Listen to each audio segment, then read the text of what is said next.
മനനം ചെയ്യാൻ പറ്റാത്തത്. ഏനാഹുർ മനോമതം, യാതൊന്നിനാൽ മനസ്സ് മനനം ചെയ്യപ്പെട്ടതായി തീരുന്നു. തദേവ ബ്രഹ്മത്വം വിദ്ധി നേതം യതിതമുപാസത്തെ. അതാണ് ബ്രഹ്മം. അല്ലാതെ ബ്രഹ്മമെന്ന് പറഞ്ഞ് നീ ഉപാസിക്കുന്നതൊന്നും ബ്രഹ്മമല്ല, വെറും ഭ്രമം മാത്രം. കേൾവിയിൽ ചെറിയൊരു വ്യത്യാസമേ ഉള്ളൂ, ബ്രഹ്മവും ഭ്രമവും. അതുകൊണ്ട് അയം അചിന്യ, അയം അവികാര്യ. അയം ഇത് അവികാര്യം. അവികാര്യം എന്ന് പറഞ്ഞാൽ വികാരപ്പെടുത്താൻ സാധിക്കാത്തത്, വികാരങ്ങൾക്ക് വിധേയമല്ല എന്ന് പറയാം എന്ന് ഇതി ഉച്യതേ, ഇപ്രകാരം പറയപ്പെടുന്നു. അപ്പൊ ഇപ്രകാരം പറയപ്പെടുന്നു എന്ന് ഭഗവാൻ പറയുമ്പം എന്റെ അഭിപ്രായമല്ല. നോക്കൂ, ഇതെന്റെ അഭിപ്രായമല്ല. 10,000 വർഷങ്ങൾക്കപ്പുറത്ത് ഈ സത്യം ഇവിടെ പറയപ്പെട്ടിരിക്കുന്നു. ഇന്നും ആധുനിക ശാസ്ത്രം കേവലം 200-300 വർഷം പഴക്കമുള്ള ശാസ്ത്രം അതിന്റെ ബാലദശയിലാണ്. അതിന് എത്രയോ മുൻപ്, സ്വാമി മുമ്പ് എന്നൊക്കെ പറയുമ്പോൾ അതിന്റെ ഒരു വലിയ ഇതിലിങ്ങനെ ഊറ്റം കൊള്ളുമൊന്നുമല്ല. പക്ഷേ നമ്മൾ അന്വേഷിക്കേണ്ടതുണ്ട് നമ്മുടെ പറയുന്ന ശാസ്ത്രത്തിന്റെ വളർച്ച. ഇനി ശാസ്ത്രത്തിന്റെ പഴയ കണ്ടെത്തലുകൾ, ആ കണ്ടെത്തലുകളെ മുഴുവൻ നിഷേധിച്ചുകൊണ്ടല്ലേ ഓരോ കണ്ടെത്തലും വരുന്നത്. പഴയ കണ്ടെത്തലിനെ പാടെ നിരാകരിച്ചുകൊണ്ട്, പഴയ തിയറിയെ പാടെ നിരാകരിച്ചുകൊണ്ട് പുതിയ തിയറി ആവിഷ്കൃതമാകുന്നു. ഇവിടെയോ യാതൊരു മാറ്റവും ഇല്ല. തസ്മാത് അതുകൊണ്ട് ഏനം ഇവനെ ഏവം ഇപ്രകാരം വിദിത്വ അറിഞ്ഞിട്ട്, ഇതിനെ ഇപ്രകാരം അറിഞ്ഞിട്ട്, എപ്രകാരം? ഇതിന് ജനിമൃതികളില്ലെന്നും ഇതിന് വൃദ്ധിക്ഷയങ്ങളില്ലെന്നും ഇത് ചിന്തയ്ക്ക് വിഷയമല്ലെന്നും ഇത് വികാരങ്ങൾക്ക് വിഷയമല്ലെന്നും ഇപ്രകാരം അറിഞ്ഞ് അനുശോചിതും ന അർഹസി, ദുഃഖത്തിന് അവകാശമില്ല. എങ്ങനെ നോക്കിയാലും ദുഃഖത്തിന് അവകാശമില്ല. അനുശോചിതും ന അർഹസി. അതുകൊണ്ട് അർജുന, ചിന്തിക്കുന്നതിലൂടെയല്ല ജീവിക്കുന്നതിലൂടെയാണ് ജീവിതത്തിന്റെ മഹത്വം സാക്ഷാത്കരിക്കേണ്ടത്. വലിയൊരു സന്ദേശം ഭഗവാൻ ഇവിടെ ഒളിച്ചു വെച്ചിട്ടുണ്ട് എന്ന് പറയാം.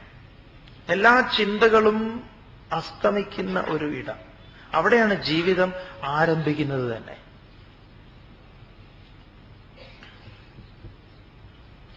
ചിന്തിക്കുന്നതിലൂടെയല്ല എന്ന് പറയാം. ചിന്തിക്കാൻ ആർക്കും എന്തും ചിന്തിക്കാം, പലതും ചിന്തിച്ചുകൊണ്ടിരിക്കാം.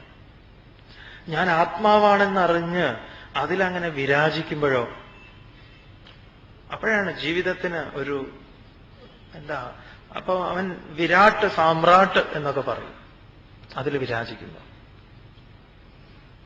തുടർന്ന് അഥ ചൈനം നിത്യജാതം നിത്യം വാ മന്യസേ മൃതം തഥാപി ത്വം മഹാബാഹോ നൈവം ശോചിതുമർഹസി.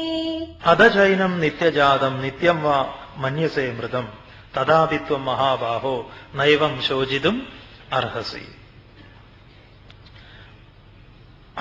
അഥവാ ഇനി അതല്ല എങ്കിലും, അർജുന, ഞാൻ പറഞ്ഞതിനെ മുഴുവൻ നിരാകരിച്ചു. ഇനി നിന്റെ തലത്തിലേക്ക്, അല്ലെങ്കിൽ ഒരു സാധാരണ മനുഷ്യന്റെ നിലവാരത്തിലേക്ക് ഞാൻ വരാം.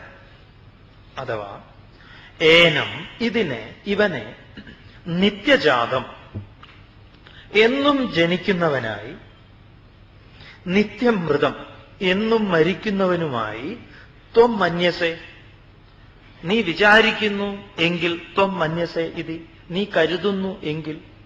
ഇനി ഒരാൾ കരുതുന്നു ആത്മാവ് ജനിക്കുന്നു, ആത്മാവ് മരിക്കുന്നു, ആത്മാവ് അങ്ങനെ ജനിച്ചുകൊണ്ടിരിക്കുന്നു, ആത്മാവ് അങ്ങനെ മരിച്ചുകൊണ്ടിരിക്കുന്നു. ഈ സങ്കല്പത്തിൽ തന്നെ തഥാ അപി, അപ്രകാരമായിരുന്നാൽ പോലും, മഹാബാഹു, വലിയ പരാക്രമശീലമൊക്കെ ഉള്ള അർജുന, ശോചിതും നാർഹസി, ദുഃഖത്തിന് അവകാശമില്ലല്ലോ. അപ്പൊ ഇത് നിത്യം ജനിക്കുന്നതാണ് മരിക്കുന്നതാണ് എങ്കിൽ തന്നെ ദുഃഖത്തിന് അവകാശം എവിടെ? ഇല്ല എന്ന് പറയാം. അപ്പൊ ദുഃഖം ഒരുവന്, ഇത്തരത്തിലുള്ള ദുഃഖം ഒരുവന് അങ്ങനെ പടിപടിയായിട്ട് ജ്ഞാനം ഉണ്ടാക്കി കൊടുക്കില്ലേ എന്ന് ഒരു ചോദ്യം സാധാരണ വരാറുണ്ട്. ഇല്ല എന്നാ, അജ്ഞാനത്തിലാണ് ഈ ദുഃഖം തന്നെ ഉണ്ടാവുന്നത്. അതുകൊണ്ട് ദുഃഖം ക്രമത്തിൽ ഒരുവന് ജ്ഞാനത്തിലേക്ക് അത് സഹായകാവില്ലേ ആവോ എന്നൊക്കെ ചോദിച്ചാൽ ചിലപ്പം അങ്ങനെയൊക്കെ ഉണ്ടാവും. എന്തുതന്നെയായാലും അജ്ഞാനത്തിലാണ് ദുഃഖം, അതിന് സംശയമൊന്നുമില്ല. ആ അജ്ഞാനം മാറുമ്പം ജ്ഞാനമായി. അതുകൊണ്ട് ശ്മശാന വൈരാഗ്യം എന്ന് പറയാറുണ്ട്. അതുകൊണ്ട് ആരുടെങ്കിലുമൊക്കെ മരണം എന്താണ് സത്യം എന്നറിയാൻ നമ്മെ സഹായിക്കും. വേണ്ടപ്പെട്ടവരുടെ മരണം ഈ ഒരു വിചാരത്തിന് ഏറെ സാഹചര്യം ഒരുക്കിത്തരുന്നു ജഗദീശ്വരൻ എന്നാണ്. മരണത്തിനപ്പുറത്ത് എന്താണ് മരണം എന്നറിയാൻ. അതുകൊണ്ട് ഇതിന് നിന്റെ അഭിപ്രായം, നിന്റെ മതം ഇതാണ് എങ്കിൽ, ഇത് ജനിക്കുന്നു മരിക്കുന്നു എന്നാണെങ്കിൽ തന്നെ ദുഃഖത്തിന് അവകാശമില്ല. ശോചിതും അർഹസി. ഭഗവാൻ പറയുന്നു, അർജുന നിന്റെ പക്ഷം എടുത്താലും ദുഃഖത്തിന് അവകാശമില്ല. ഇത് ഒരു സത്യമാണ്. അപ്പം വ്യവഹാരത്തിലും പാരമാർത്ഥിക തലത്തിലും രണ്ട് തലത്തിലും നോക്കിയാൽ ദുഃഖം കൊണ്ട് പോയവൻ തിരിച്ചു വരിക അല്ലെങ്കിൽ അങ്ങനെയൊന്നും സംഭവിക്കില്ല എന്ന് എല്ലാവർക്കും അറിയാം. പിന്നെ എന്തിനാ ദുഃഖം? ഇപ്പൊ ഉള്ളവരുടെ പ്രവൃത്തിയെ, ഇപ്പൊ ഉള്ളവരുടെ വികാര വിചാരങ്ങളെ ആ ദുഃഖം സ്വാധീനിക്കുന്നു. അതിന് പൂർണ്ണത നഷ്ടപ്പെടുന്നു, പഴയതുപോലെ ഊർജമില്ലാതെയാവുന്നു. അപ്പൊ എന്റെ ഈ നിലനിൽപ്പ് ചുറ്റുപാടിന് ഒരു ഭാരമായി തീരുന്നു. അതൊരിക്കലും പാടില്ല എന്നാണ്. അതുകൊണ്ട് നീ ദുഃഖിക്കരുത്. തുടർന്ന് ജാതസ്യ ഹി ധ്രുവോ മൃത്യുഃ ധ്രുവം ജന്മ മൃതസ്യ ച തസ്മാദപരിഹാര്യേർത്ഥേ നത്വം ശോചിതുമർഹസി. ജാതസ്യ ഹി ധ്രുവോ മൃത്യുഃ ധ്രുവം ജന്മ മൃതസ്യ ച തസ്മാത് അപരിഹാര്യേ അർത്ഥേ നത്വം ശോചിതും അർഹസി. ജാതസ്യ മൃത്യുഃ ധ്രുവാ ഹി. ജാതസ്യ ജനിച്ചവന് മൃത്യുഃ മരണം ധ്രുവഃ ഹി നിശ്ചയം. അപ്പൊ ആർക്കാണ് മരണം? ജനിച്ചവന്. ജനിച്ചിട്ടില്ല എന്നറിഞ്ഞാലോ അവൻ അമരനാണ്. അപ്പം മരണത്തിനപ്പുറത്തേക്ക് പോകാനുള്ള വിദ്യ സ്വരൂപത്തെ അറിയുക എന്നുള്ളത് തന്നെയാണ്. വേറെ ഒരു മാർഗവുമില്ല. അപ്പം ജാതസ്യ മൃത്യുഃ ധ്രുവഃ നിശ്ചയം. മൃതസ്യ ജന്മച ധ്രുവം. മരിച്ചവന് ജന്മവും ജനനവും നിശ്ചയം. അപ്പൊ ജനിച്ചവന് മരണവും മരിച്ചവന് ജനനവും നിശ്ചയമാണ്. തസ്മാത് അതുകൊണ്ട്. ഏതുകൊണ്ട്? മരണവും ജനനവും ആർക്കാണ് എന്നുള്ളത് കൊണ്ട്. അതാരെ ആശ്രയിച്ചിരിക്കുന്നു? ജനിച്ചവനെ ആശ്രയിച്ചിരിക്കുന്നു. അപ്പൊ ഞാൻ ജനിച്ചു എന്നറിയുന്നവൻ എന്തുണ്ട്? മരണമുണ്ട്, നിശ്ചയമാണ്. അതുകൊണ്ട് അപരിഹാര്യേ അർത്ഥേ, പരിഹരിക്കാൻ പറ്റാത്ത ഈ വിഷയത്തിൽ, ഇതൊരു പരിഹരിക്കാൻ പറ്റാത്ത വിഷയമാണ്. ഈ വിഷയത്തിൽ ത്വം നീ ശോചിതും ന അർഹസി, നിനക്കും ദുഃഖിക്കാൻ അവകാശമില്ല. അപ്പൊ ജനിച്ചവരെല്ലാം മരിക്കും, അതൊരു സത്യമാണ്. കൃഷ്ണനും മുഹമ്മദും ക്രിസ്തുവും പിന്നെ പ്രവാചകന്മാരോ ഋഷീശ്വരന്മാരോ രാഷ്ട്രീയത്തിലെ ഉന്നതന്മാരോ ലോകത്തെ മുഴുവൻ അനുഗ്രഹിക്കാൻ പോകുന്ന ആ വ്യക്തിത്വങ്ങളൊക്കെ ശരീരമെടുത്ത് വന്നിട്ടുണ്ട് എങ്കിൽ അവരൊക്കെ ശരീരം ഉപേക്ഷിച്ചു പോയിട്ടുണ്ട്. ഇല്ലേ? ഉണ്ട്. ആ വിഷയത്തിൽ നീ ദുഃഖിക്കണ്ടല്ലോ.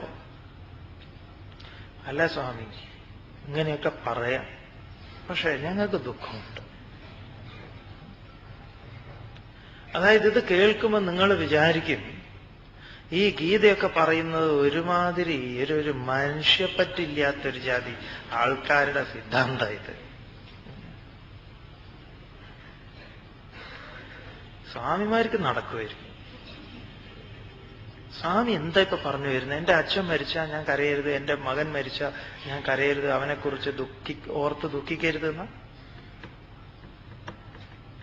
അങ്ങനെ ചിന്ത വരാം. വളരെ നല്ലതാണ്, ചിന്തിക്കുക. പക്ഷെ നമ്മളുടെ ചോദ്യം, അതായത് ശാസ്ത്രം നിങ്ങളോട് ചോദിക്കുന്നത് ദുഃഖം കൊണ്ട് എന്താണ് നിങ്ങൾ നേടുന്നത്, കരുത്താർജിക്കുന്നുവോ എന്നാണ് ചോദ്യം. വീണ്ടും ഈ ഭൂമികയിൽ, നിങ്ങളുടെ കർമ്മഭൂമികയിൽ കർമ്മം ചെയ്യാനുള്ള കരുത്ത് ഈ ദുഃഖത്തിൽ നിന്ന് കിട്ടുന്നുവോ, അതോ നിങ്ങളുടെ നാഡീ വ്യവസ്ഥയെ തന്നെ ഈ ദുഃഖം പൂർണ്ണമായി രോഗത്തിലേക്ക് നയിക്കുന്നുവോ? നിങ്ങളുടെ നാഡീ ഞരമ്പുകളൊക്കെ തളരും. അതിനല്ലേ സഹായിക്കുക.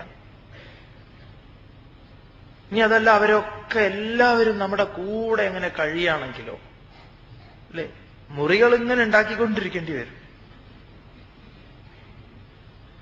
അപ്പൂപ്പൻ മുതുക്കനായി, ഇല്ലേ, മുത്തച്ഛൻ മുതുമുതുക്കനായി, അങ്ങനെയുള്ളൊരു കവിത ഉണ്ടല്ലോ. എല്ലാവരും കുട്ടി കുട്ടി കുട്ടി ഇങ്ങനെ ചെറുതായി ചെറുതായി വരിക. അപ്പൊ നമ്മൾ ചോദിക്കില്ലേ, എന്താ ആരും പോവാത്തത്? ഈ ഭൂമിയിൽ മരണം എന്നത് ഇല്ലായിരുന്നുവെങ്കിൽ, വിനോബാജി പറയും, ഈ ഭൂമിയെ സുന്ദരമാക്കുന്നത് ശ്മശാനമാണ്. ഈ ഭൂമിയെ സുന്ദരമാക്കുന്നത് ശ്മശാനം. ഒരു ക്ഷേത്രത്തോടുള്ള ആരാധനാഭാവം നമുക്ക് ആ ശ്മശാനത്തോട് വേണം. ശ്മശാനം കാണുമ്പോൾ നിങ്ങൾ തൊഴുതോളണം. അതെ, കാരണം ഞാനിതാ നാളെ ഇവിടേക്ക് വരും, എന്നെ നോക്കിയും കണ്ടും ചെയ്യണം, വേണം. ഒരാചാര്യൻ പറയുന്നത്, ശ്മശാനം സിറ്റിയുടെ നടുക്ക് കൊണ്ടുപോയി സ്ഥാപിക്കണമെന്നാണ്. സെന്റർ, കോർപ്പറേഷൻ ഓഫീസ് പോലെ. ഇത് കേന്ദ്രമായിരിക്കണം, ഭരണകൂടത്തിന്റെ നേരെ ഓപ്പോസിറ്റ് ആയിരിക്കണം.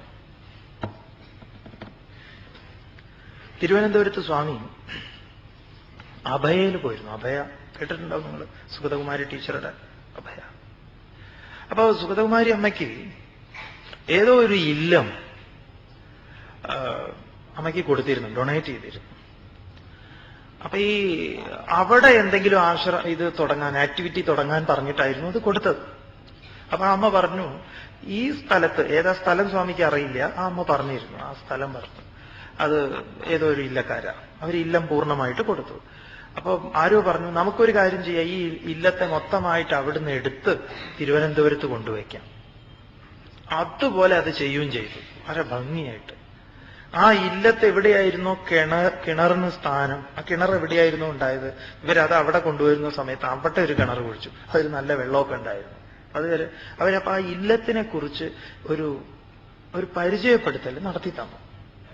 എന്നിട്ട് അവിടെ പൂമുഖപ്പടി കഴിഞ്ഞിട്ട്, പൂമുഖം എന്ന് പറഞ്ഞാൽ അത് കഴിഞ്ഞിട്ട് അകത്ത് നാലുകെട്ടിന്റെ തൊട്ടടുത്തായിട്ട് ഇടതുവശത്ത്, അതിന് ഈ തെക്കിനി വടക്കിനി എന്നൊക്കെ പറഞ്ഞ് പറയുമല്ലോ, അവിടെ ഈ ഇതുണ്ട്, ആട്ടുകെട്ടിലുണ്ട്. ആ ആട്ടുകെട്ടില് നമ്മളോട് പറഞ്ഞു, സ്വാമിജി ഇരിക്കൂ അവിടെ, ഞാനൊരു വിശേഷം പറയാം എന്ന് പറഞ്ഞിട്ട് നമ്മളെ അവിടെ ഇരുത്തിയിട്ട് അമ്മ അവിടെ ഇരുന്നിട്ട് പറഞ്ഞു, ഇവിടെയാണ് മരിച്ചവരെ കിടത്തുക.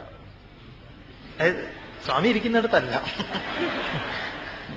നേരെ ടീച്ചർ അവിടെ ഇരിക്കുന്നു, ഇവിടെ ഇങ്ങനെ കിടത്തും, തെക്കോട്ട് തല വെച്ച്, ഇവിടെ വിളക്ക് കത്തിച്ച് വെക്കും. ആ സ്ഥലമാണിത്. അപ്പൊ ഇവിടെ ഓടിന് അവിടെ ഇതുണ്ട്, ഒരു മരിച്ചുകൊണ്ട് കിടത്തിക്കഴിഞ്ഞാൽ അവിടെയുള്ള പലക നീക്കിക്കഴിഞ്ഞാൽ മുകളിലേക്ക് ആകാശം കാണും. അതിനെ കാണുന്നതാ, ആ ഒരു ചടങ്ങുണ്ട് പറയാം. ഇവിടെ ഇരുന്നു കൊണ്ടാണ് ഈ ഇല്ലത്തിലെ കാരണവര് കാര്യങ്ങളെല്ലാം നിശ്ചയിക്കുന്നത്. എല്ലാ പ്രശ്നങ്ങളും ചർച്ച ചെയ്യുന്നത് ഈ ആട്ടുകെട്ടിൽ ഇവിടെ ഇരുന്നിട്ടാണ്.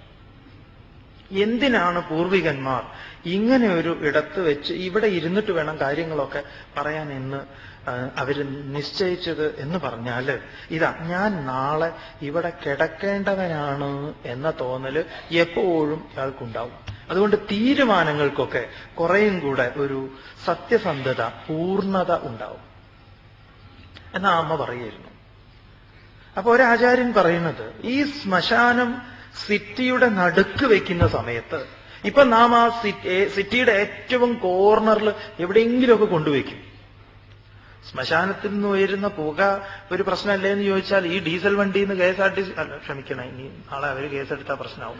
മറ്റ് വാഹനങ്ങളിൽ നിന്നൊക്കെ വരുന്ന പുകയുടെ കാര്യം എന്താ എടുത്തു നോക്കിക്കഴിഞ്ഞാൽ അത്രത്തോളം മാലിന്യമാർന്നതല്ല അത്.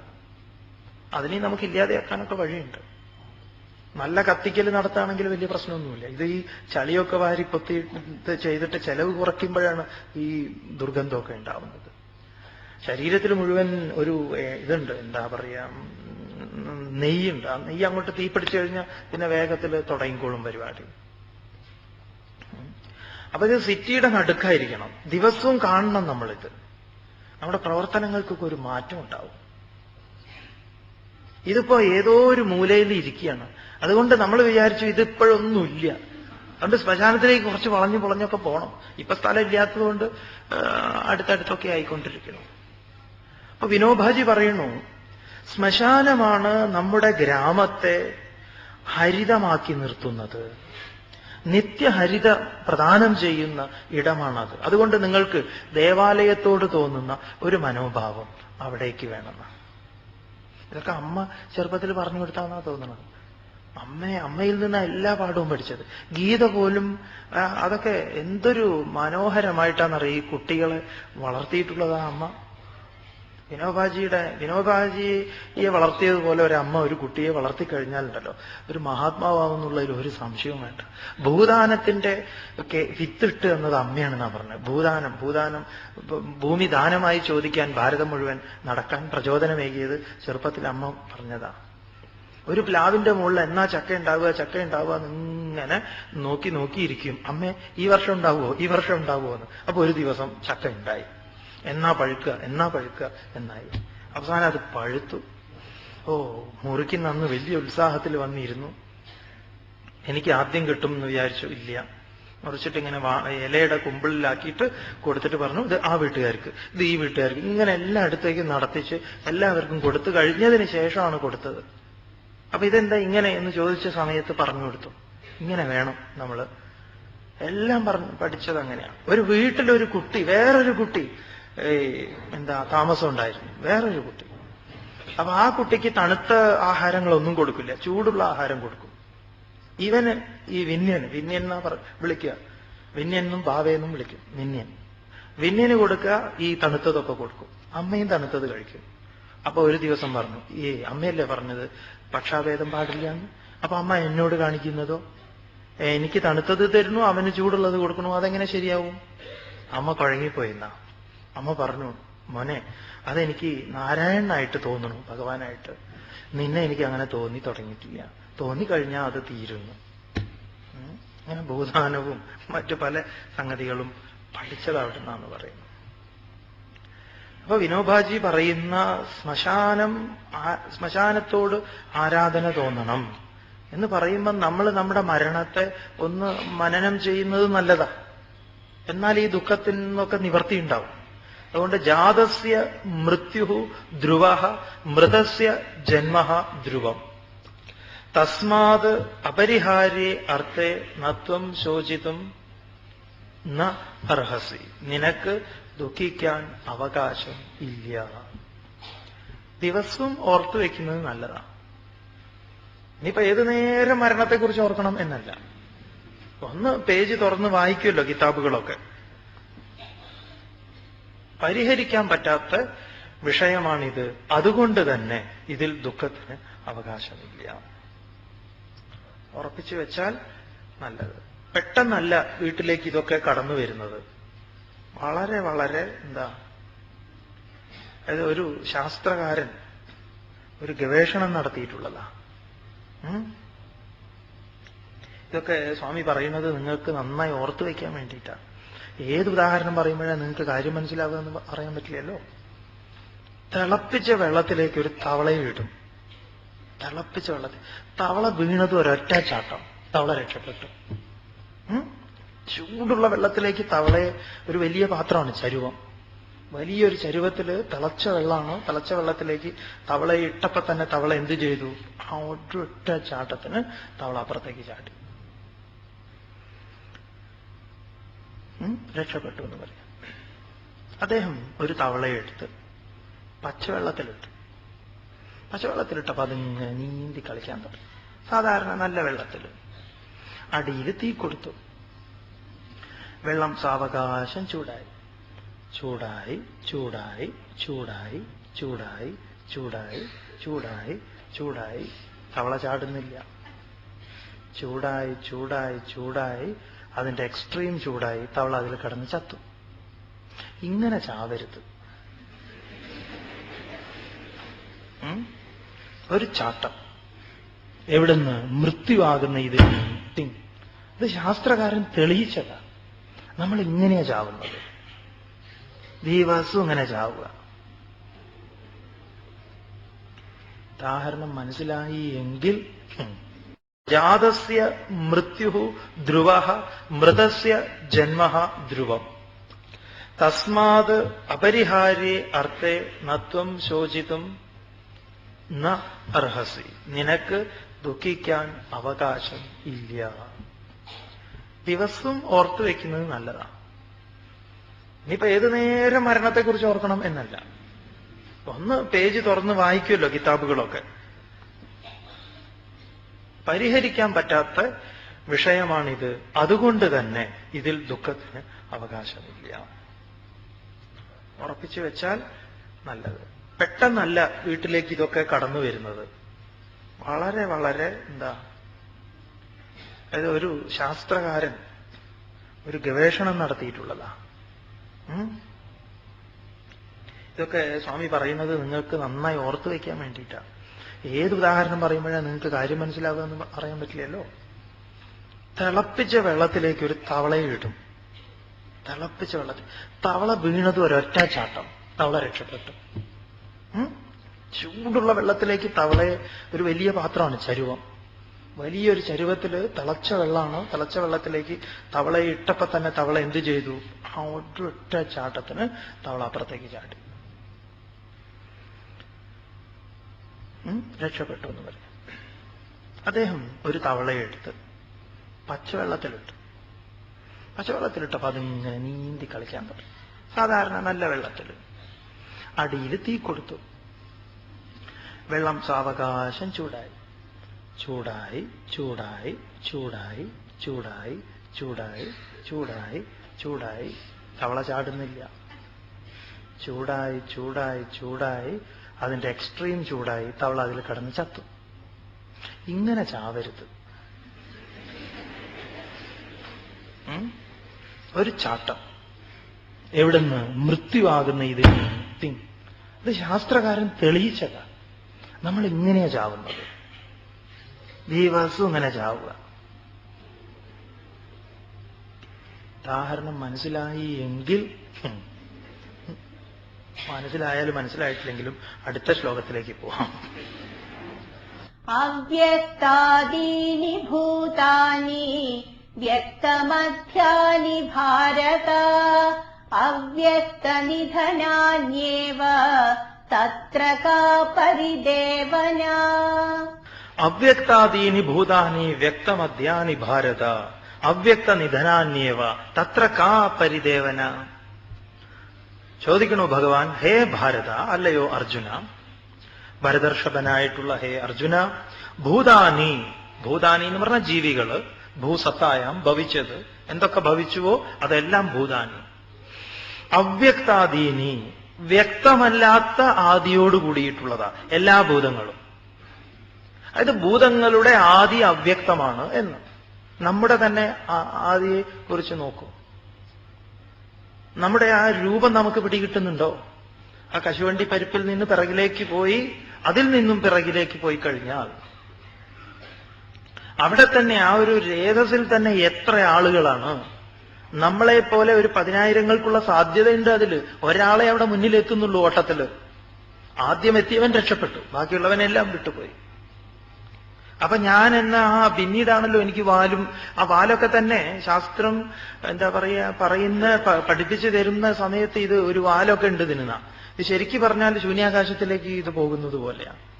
പല ഇതും പഠിക്കാൻ പല ഘട്ടങ്ങളിൽ വെച്ച് പലതും കൊഴിഞ്ഞു കൊഴിഞ്ഞു വീഴുന്നത് പോലെയാണ്. ഗർഭപാത്രത്തിൽ എത്തുന്ന സമയത്ത് അതിന്റെ ഏറ്റവും കേന്ദ്രമായിട്ടുള്ളത് മാത്രമേ ഉണ്ടാവുള്ളൂ, ബാക്കിയൊക്കെ വിട്ടുപോയിട്ടുണ്ടാവും. യാത്രയ്ക്ക് വേണ്ടി മാത്രം എടുത്തിട്ടുള്ളത് എന്ന് പറയാം. അപ്പൊ ആ രൂപം തന്നെ എനിക്ക് വ്യക്തമല്ല. അതായത് ഇവിടെ പറയണു, ഭൂതാനി അവ്യക്താദീനി, വ്യക്തമല്ലാത്ത ആദിയോടുകൂടിയിട്ടുള്ളതാണ് ഭൂതങ്ങള്. വ്യക്തമധ്യാനി, എന്നാ മദ്യം മാത്രം വ്യക്തമാണ്. ഇപ്പൊ ഏകദേശം ഒരു ഷേപ്പൊക്കെ ഉണ്ട്. ഈ ഷേപ്പ് തന്നെ പല കണ്ണാടിയിൽ പല രൂപത്തിലാണ് കാണുക. കണ്ടിട്ടുണ്ടോ? ഒരു കാറിന്റെ മുൻപിൽ ഗ്ലാസ്സിൽ പോയി നിന്ന് നോക്കൂ, നല്ല നീളമുള്ള ആള് കാണാം, വെറുതെ ഇങ്ങനെ കാണാം. ചില കണ്ണാടി നമുക്ക് നല്ല സൗന്ദര്യം തരും. അപ്പൊ നമ്മൾ പറയും, കണ്ടോ ഇപ്പോഴാണ് എന്റെ മുഖം ശരിക്കും. നമ്മുടെ വീട്ടിലെ കണ്ണാടി ഒരു വകയ്ക്ക് കൊള്ളില്ല കേട്ടോ, അത് മാറ്റണം, എന്നിട്ട് ഇത് കൊണ്ടുപോയി വെക്കാം. ഒരു സമാധാന കാണുമ്പോ. അതാണ് ശരിയായ രൂപം കാണിച്ചു തരുന്നത്. ചിലതിൽ നല്ല നീളം തോന്നും, ചിലതില്. അപ്പൊ ഏതാ സത്യം? ഈ വ്യക്തം എന്ന് പറയുന്നത് തന്നെ അവ്യക്തമാണ്. വ്യക്തമദ്യാനി അവ്യക്ത നിധനാനി. ഇനി വ്യക്തമല്ലാത്ത അവസാനത്തോടു കൂടിയതും. ഇനി അവസാനം എന്താവും സ്ഥിതി? ഈ എല്ലാം വിഘടിക്കുമല്ലോ, ഈ പഞ്ചഭൂതങ്ങള് പഞ്ചമഹാഭൂതങ്ങളായി തീരുമല്ലോ. അതുകൊണ്ട് ആദിയും അന്തവും വ്യക്തമല്ല, മദ്യം കുറച്ച് വ്യക്തമാണ്. ഏവ ഇങ്ങനെ ഇരിക്കെ തത്ര അതില് കാ പരിദേവന, എന്ത് ദുഃഖിക്കാനാ? അപ്പൊ ഭഗവാൻ പല പ്രകാരത്തിൽ അർജുനനോട്, അതായത് ഏത് അജ്ഞാനത്തിൽ നിൽക്കുന്ന ഒരാളോടും ആ തലത്തിൽ നിന്നുകൊണ്ട് ഭഗവാൻ ചോദ്യങ്ങൾ ചോദിക്കുക. എന്തിനാണ് എന്ന് പറഞ്ഞാൽ ഇവന് വീണ്ടും മുൻപിലേക്ക് വരാതിരിക്കാൻ പറ്റില്ല. അർജുനൻ ചോദിക്കുന്ന ചോദ്യങ്ങൾ, ചോദിച്ചിരുന്നത്, ഭഗവാൻ അതിന് കൊടുക്കുന്ന ഉത്തരങ്ങൾ, രണ്ട് പ്രശ്നങ്ങളാണ് ഇപ്പൊ പറഞ്ഞുകൊണ്ടിരിക്കുന്നത്. ഇപ്പം ഭഗവാൻ അർജുനനോട് പറയുന്നു ആത്മാവിന്റെ നിത്യതയെക്കുറിച്ച്. അത് അറിവിന്റെ ഏറ്റവും ഔന്നിത്യമാർന്ന തലമാണ്, ഉയർന്ന തലം എന്ന് പറയാം. അതിനെ ദൈവികം എന്ന് വേണമെങ്കിൽ പറയാം നമുക്ക്. അർജുനൻ അങ്ങേയറ്റം യുക്തിഭദ്രനാണ് എന്ന് നമ്മൾ കണ്ടു. അതുകൊണ്ട് അർജുനൻ മനസ്സിന്റെ, അതായത് ചിന്തിക്കുന്ന മനസ്സിന്റെ ഉടമയാണ്. നമ്മളിലാണ് ഇത്തരം ചോദ്യങ്ങളൊക്കെ ഉണ്ടാകുന്നത്. ധൃതരാഷ്ട്രരെ സംബന്ധിച്ച് അല്ലെങ്കിൽ ദുര്യോധനാദികളെ സംബന്ധിച്ച് ഇത്തരത്തിലുള്ള സംശയങ്ങളൊന്നും ഉണ്ടാവില്ല. അതുകൊണ്ട് ശാസ്ത്രത്തില് അജ്ഞാനിയുടെയും ജ്ഞാനിയുടെയും ലക്ഷണങ്ങൾ ഒരുപോലെ കാണും. അതുകൊണ്ടാണ് ഇതില് ഭഗവാൻ പറഞ്ഞിട്ടുള്ള, അർജുനൻ പറയുന്നുണ്ടല്ലോ, ദുര്യോധനാദികൾ ഈ യുദ്ധത്തിന്റെ വിപത്ത് കാണുന്നില്ല. അതായത് ചിന്തകളില്ലാത്ത, അതായത് ചിന്താശൂന്യമാണ് ദുര്യോധനൻ എന്ന് പറയാം.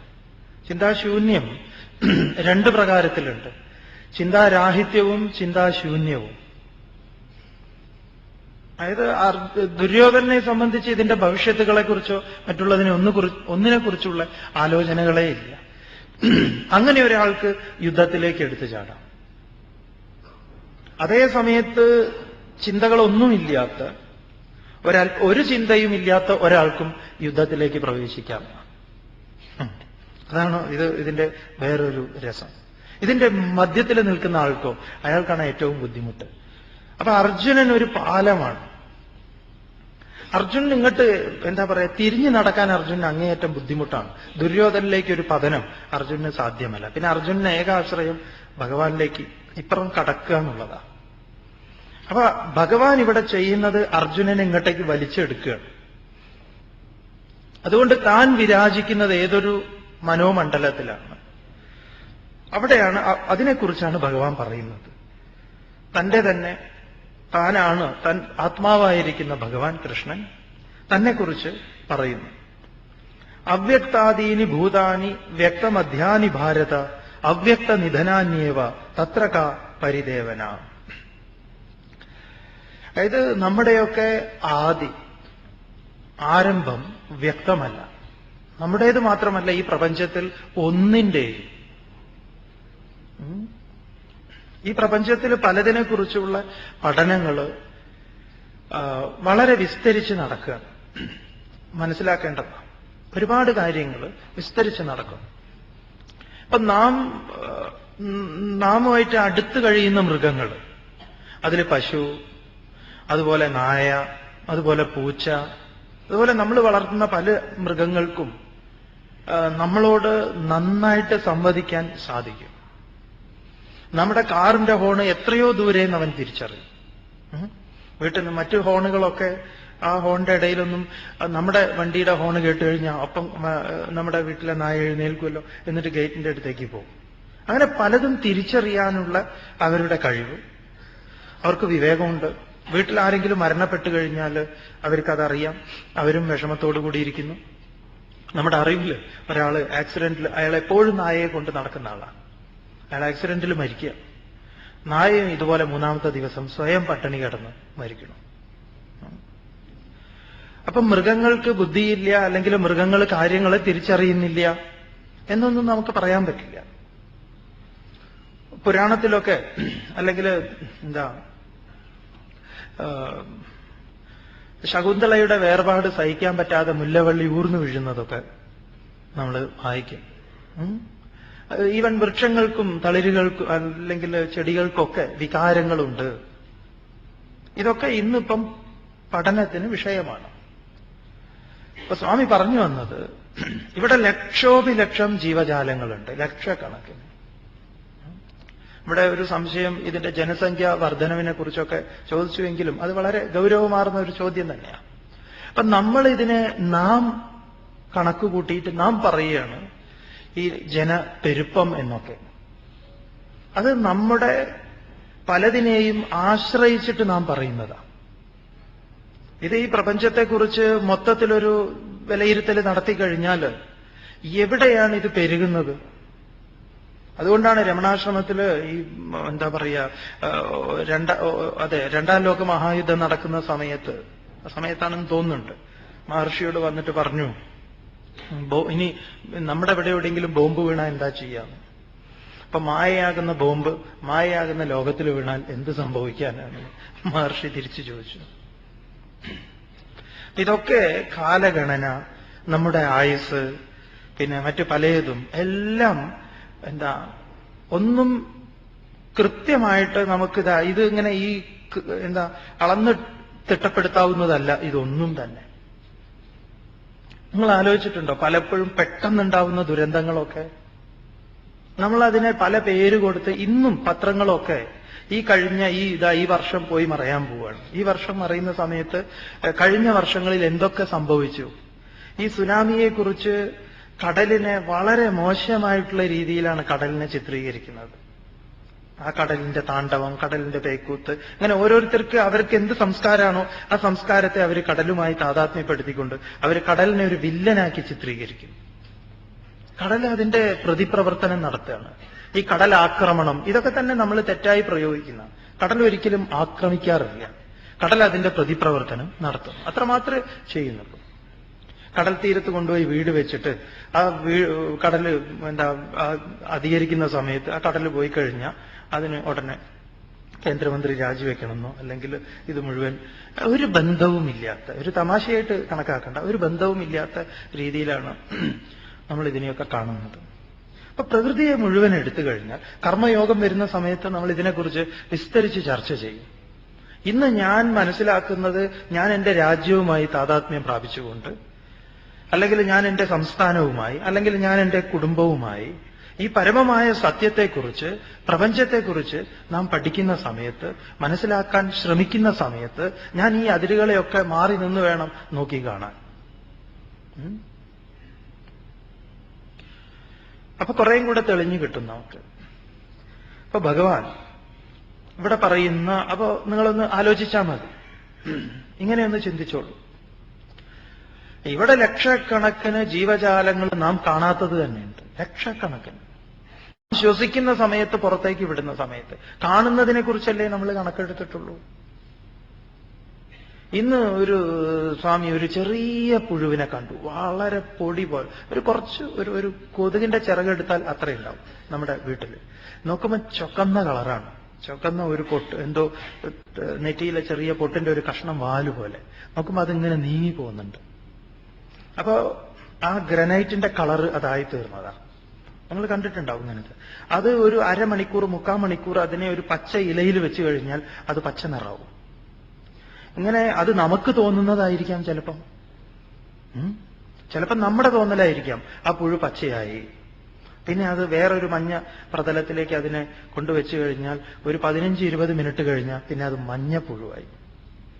അതുപോലെ ഒരു മരത്തിന്റെ ഒരു വടി, ആ ഉണങ്ങിയ മരത്തിന്റെ അതിലൂടെ അത് കുറച്ചു നേരം ഒരു 10 മിനിറ്റ് സഞ്ചരിച്ചു കഴിഞ്ഞാൽ പിന്നെ അത് ആ നിറമായി. ഇതിലേതാണ് സത്യം? ഇങ്ങനെയുള്ള കുറെ വെറൈറ്റി, ഇങ്ങനെ ലക്ഷക്കണക്കിന് നമ്മുടെ നേത്രങ്ങൾക്ക് കാണാൻ പറ്റുന്നതും കാണാൻ പറ്റാത്തതുമായിട്ട് ലക്ഷോപിലക്ഷം ഉദ്ഭിജ, സ്വേദജ, അണ്ടജ, ജരായുജ, ജീവജ ഭാവത്തിൽ ഈ പ്രകൃതിയിൽ ഉണ്ടായി നിലനിന്ന് ഇല്ലാതെയാകുന്നു. ഇതിൽ ആരൊക്കെ ഈ സത്യം അറിയുന്നു, സത്യം അറിയുന്നില്ല എന്നൊന്നും നമുക്കിപ്പോ ഒന്നും പറയാൻ പറ്റില്ല. നമ്മുടെ ചെറിയ ചെറിയ ഗവേഷണത്തിൽ പലതും നമുക്ക് അത്ഭുതം ഉണ്ടാക്കിയിട്ടുണ്ട്. പണ്ടൊക്കെ ഈ മൂട്ടയിൽ നിന്ന് രക്ഷപ്പെടാൻ വേണ്ടിയിട്ട് 4 കാലിലും ഈ മൂട്ട കയറാതിരിക്കാൻ വേണ്ടി ചിരട്ട അല്ലെങ്കിൽ പാത്രം വെച്ച് അതിൽ വെള്ളം ഒഴിച്ചു വെക്കുക, അല്ലെങ്കിൽ അതിൽ മണ്ണെണ്ണ ഒഴിച്ചു വെക്കുക.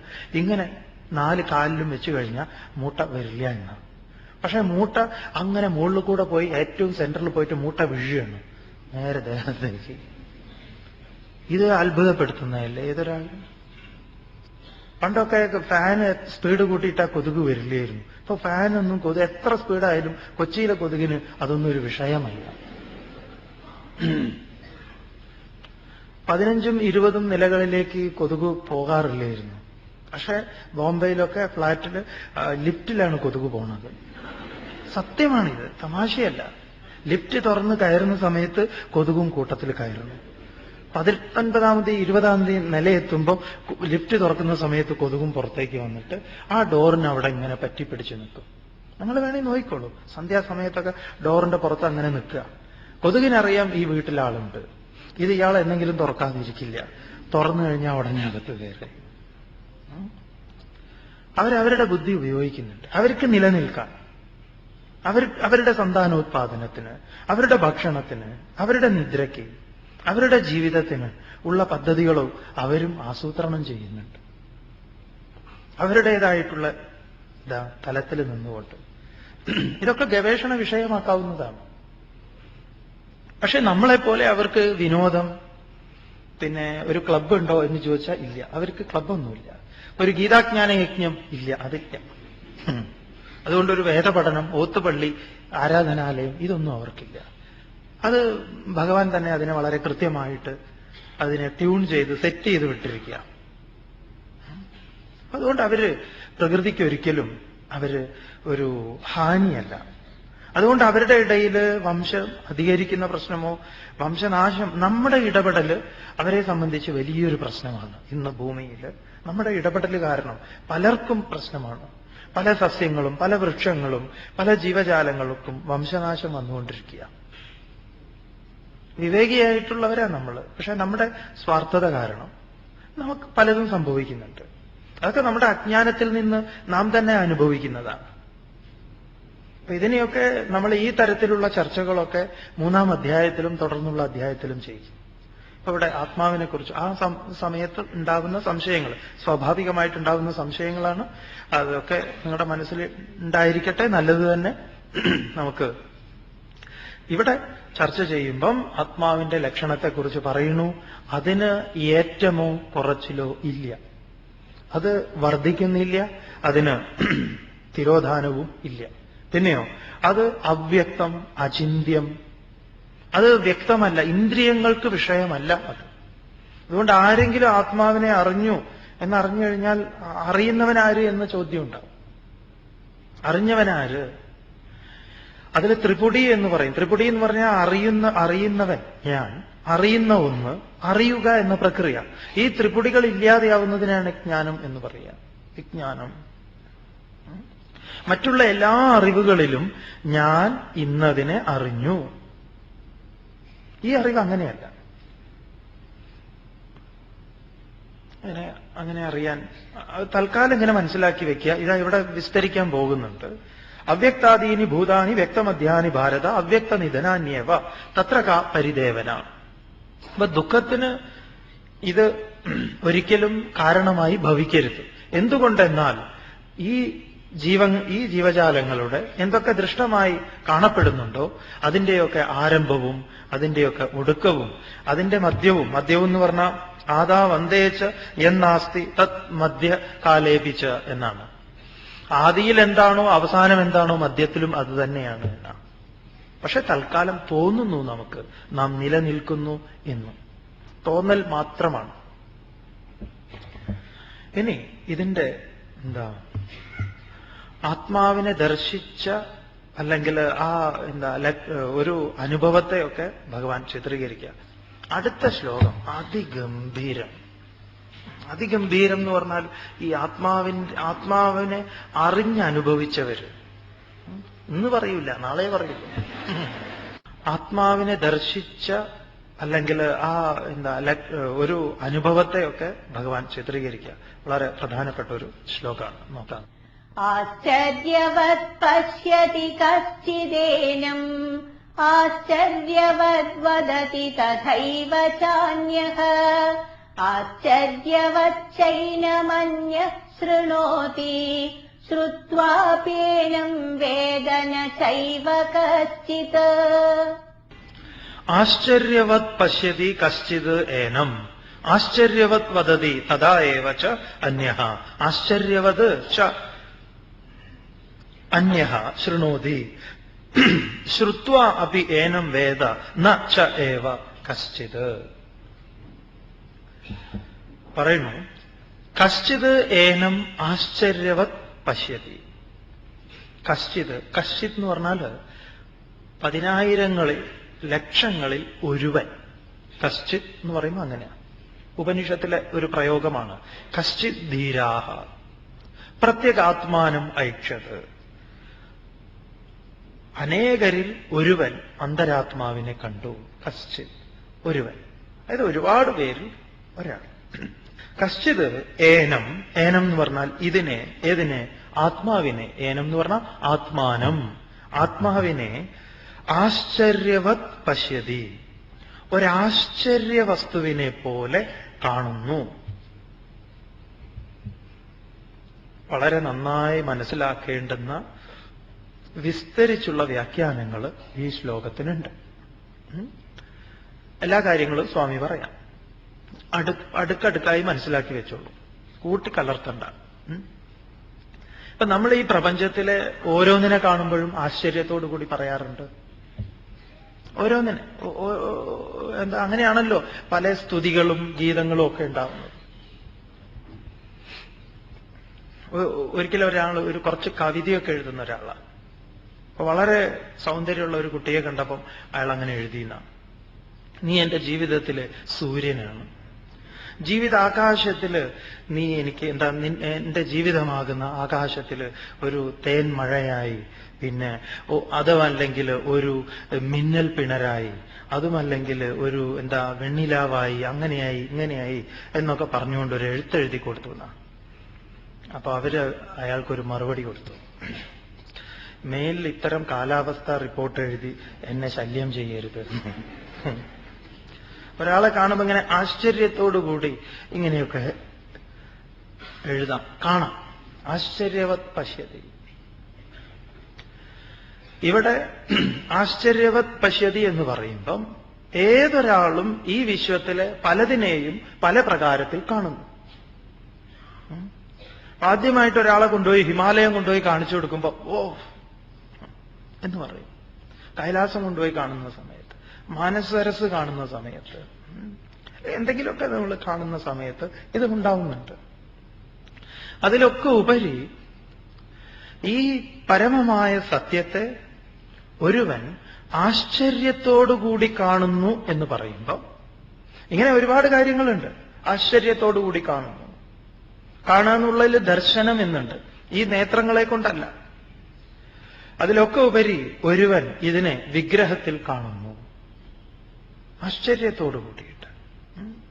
അവൻ ഗുരുവായൂർ അമ്പലത്തിൽ പോയിട്ടോ അല്ലെങ്കിൽ ഏതെങ്കിലുമൊക്കെ ക്ഷേത്രങ്ങളിലൊക്കെ പോയിട്ട് വാകച്ചാർത്ത് കാണുമ്പോൾ ആശ്ചര്യത്തോടു കൂടി അതിനെ കാണുന്നു. അല്ലെങ്കിൽ അതിൽ പല രൂപങ്ങളുണ്ടല്ലോ, ദശാവതാരങ്ങളൊക്കെ ചാർത്തിയിട്ട് അങ്ങനെ കാണുന്നു, ആശ്ചര്യത്തോടു കൂടിയിട്ട്. അതൊന്ന്. പിന്നെ ശ്ലോകത്തെ മുഴുവൻ പറയാൻ സ്വാമി. 2, തഥാഏവ അതുപോലെ തന്നെ വേറൊരാള് ഏനം ഇതിനെ ആശ്ചര്യവത് വദതി, ആശ്ചര്യത്തോടുകൂടി ഇതിനെ പറയുന്നു, ഇതിനെക്കുറിച്ച് പറയും എന്ന് പറഞ്ഞാൽ ഇതിനെ സ്തുതിക്കുന്നു. അങ്ങനെയാണ് ശങ്കരാചാര്യസ്വാമികൾ ഹസ്താമലകനോട് ചോദിക്കുന്നത്, ആരാണ് നീ എന്ന് ചോദിച്ചപ്പം ഞാൻ ആരാണെന്ന് ഹസ്താമലകൻ ഉത്തരം പറയുന്നത്, നാഹം മനുഷ്യോ ന ച ദേവയക്ഷോ ന ബ്രാഹ്മണ ക്ഷത്രിയ വൈശ്യശൂദ്ര ന ബ്രഹ്മചാരി ന ഗൃഹീ വനസ്ഥഃ ഭിക്ഷുർന ചാഹം നിജബോധരൂപ. ഇങ്ങനെ പറഞ്ഞു തുടങ്ങുന്നു ഹസ്താമലകൻ. അതുപോലെ ധ്രുവനോട് ചോദിച്ചപ്പോഴോ ധ്രുവൻ എങ്ങനെയാ പറയുന്നത്, യോന്ത പ്രവിശ്യ മമ വാചമിമാം പ്രസുപ്താം സഞ്ജീവയത്യഖില ശക്തിധരസ്വധാംന അന്യാംശ്ച ഹസ്തചരണ ശ്രവണത്വഗാദീൻ പ്രാണാന്നമോ ഭഗവതേ പുരുഷായ തുഭ്യം. അങ്ങനെ ആശ്ചര്യത്തോടു കൂടിയിട്ട് ഇവരൊക്കെ ആശ്ചര്യത്തോടുകൂടി ഇതിനെ പറയുന്നവരാണ്. ഈ ഒരു അനുഭവത്തെ വാക്കുകളിലേക്ക് ആവാഹിച്ച സമയത്ത് ആശ്ചര്യഭരിതരായിക്കൊണ്ട് അവർ വാക്കുകളെ ഇങ്ങനെ എടുത്ത് പ്രയോഗിച്ചു. ചിലർ സ്തുതിക്കുന്നു. ഇതിൽ സ്തുതി ഒന്ന് വന്നു.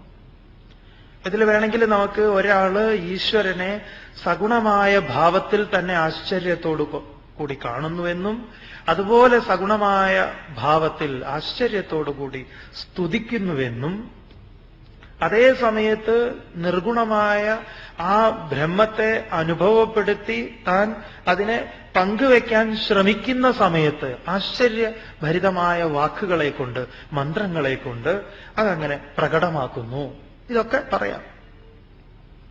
ഇനി അന്യഹ മറ്റൊരുവൻ ഏനം ഇതിനെ ആത്മാവിനെ ആശ്ചര്യവത് ശൃണോതി ആശ്ചര്യത്തോടുകൂടി കേൾക്കുന്നു. ആശ്ചര്യത്തോടുകൂടി കേൾക്കുന്നു. ആ കേൾക്കുമ്പോൾ തന്നെ എന്തെന്നില്ലാത്തൊരു ആനന്ദം ഉണ്ടാകുന്നു. അവിടെ എന്താണ് ശ്രവണം എന്ന് പറയുക. അവിടെയാണ് ശ്രവണം. വേദം ശ്രവണം ചെയ്യുന്നു. ഇപ്പൊ ചിലപ്പോൾ ഇതിലെ ആശയങ്ങളൊക്കെ കേൾക്കുമ്പോൾ നിങ്ങൾക്ക് ഒരാശ്ചര്യം, ഓ ഗീതയിൽ ഇങ്ങനെയൊക്കെ പറഞ്ഞിട്ടുണ്ടല്ലേ. ആശ്ചര്യത്തോടുകൂടി ചിലർ കേൾക്കുന്നു. എന്നാൽ ചിലരോ ശ്രുത്വ എന്ന് പറഞ്ഞാൽ ശ്രുത്വ കേട്ടിട്ട് എന്നും പിന്നെയോ പറഞ്ഞിട്ടും വക്ത്വ പറഞ്ഞിട്ടും പിന്നെയോ ദൃഷ്ടുവ കണ്ടിട്ടും ദ്വാന്തം എന്ന് പറയും സംസ്കൃതത്തില്.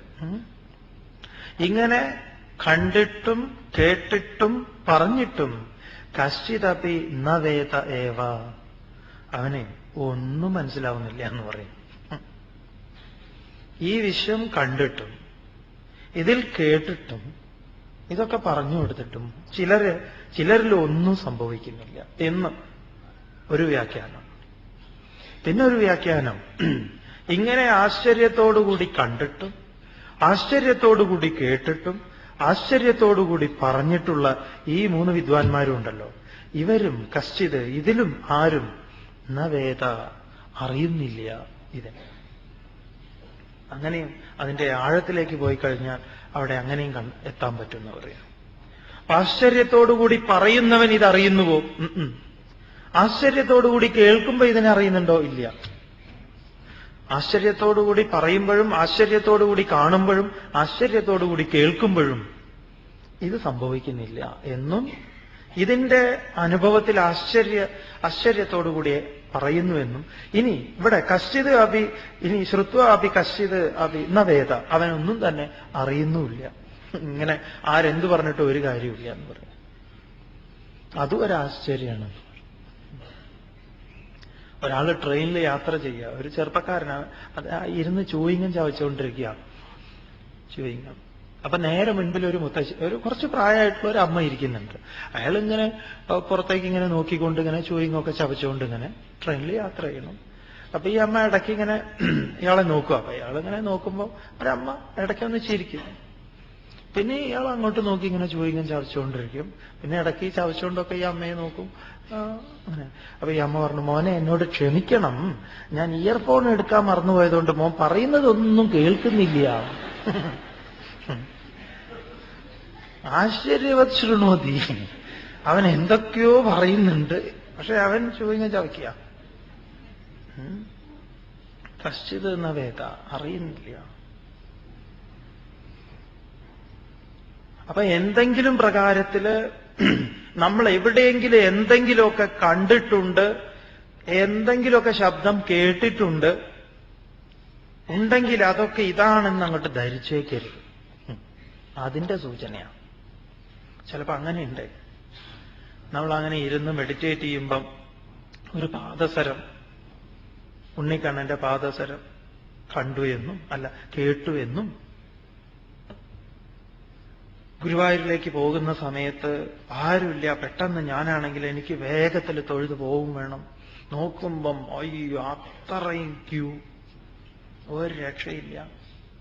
അപ്പോഴാണ് ഒരു കുട്ടി എന്റെ കൈ പിടിച്ചിട്ട് ഇതാ അമ്മ ഇതിലെ അങ്ങോട്ട് നടന്നോളൂ എന്ന് പറഞ്ഞു. ഞാൻ അങ്ങോട്ട് നടക്കുകയും ചെയ്തു.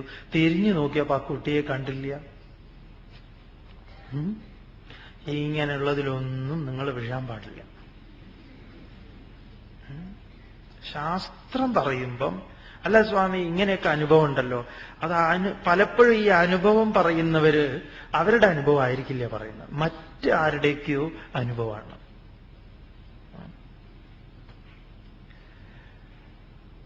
അപ്പം മനസ്സിന് പലതും സാധിക്കും. ഉണ്ണിക്കണ്ണനെ കാണാനും ഉണ്ണിയേശുവിനെ കാണാനും രൂപമില്ലാത്ത പ്രവാചകനോ അങ്ങനെ ആരെങ്കിലും ഉണ്ടെങ്കിൽ അതിനെ കാണാനും എല്ലാം സാധിക്കും. രാമകൃഷ്ണദേവൻ പറയും, പാത്രങ്ങൾ ഉണ്ടാക്കുന്നത് പോലെ ഞാൻ ദേവന്മാരെ ഉണ്ടാക്കാമെന്ന ഒരു വിഷമവുമില്ല. കാരണം മനസ്സാണ് ഈ വിശ്വത്തെ തന്നെ ഉണ്ടാക്കി അനുഭവിക്കുന്നത്. എന്നിരിക്കെ മനസ്സിനെ എന്താ കൽപ്പിച്ചുവിടാത്തത്? പക്ഷെ നമ്മൾ അങ്ങനെയൊക്കെ എന്തിലെങ്കിലുമൊക്കെ പോയി ഉടക്കി കഴിഞ്ഞാൽ ഒരു രക്ഷയുമില്ല. അതുകൊണ്ട് ഇവിടെ ശ്രദ്ധാപൂർവം നമ്മളോട് പറയുന്നു.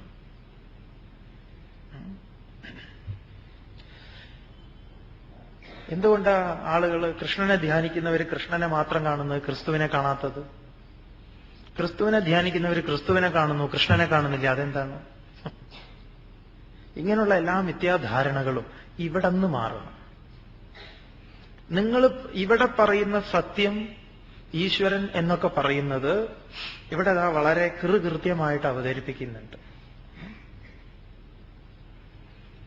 അപ്പൊ നമ്മുടെ മനസ്സിൽ ഞാൻ കണ്ടു അവൻ കണ്ടില്ല, ഞാൻ ഇതിന് അധികാരി അവൻ ഇതിന് അധികാരിയല്ല, അങ്ങനെയൊക്കെ തോന്നുവേ. കാരണം ഞാൻ കുറച്ചു കാലമായിട്ട് 3 മണിക്ക് എഴുന്നേൽക്കുന്നുണ്ട്, കുളിക്കുന്നുണ്ട്.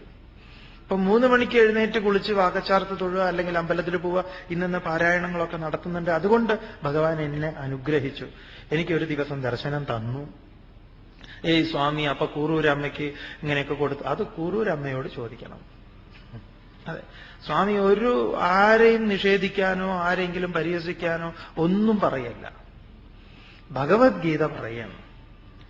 ഭഗവത്ഗീത പറയുമ്പം നിങ്ങൾ ആശ്ചര്യത്തോടുകൂടി കാണാം, ആശ്ചര്യത്തോടുകൂടി കേൾക്കാം, നിങ്ങൾക്ക് ആശ്ചര്യത്തോടുകൂടി പറയാം, ഇതൊക്കെ സംഭവിക്കാം.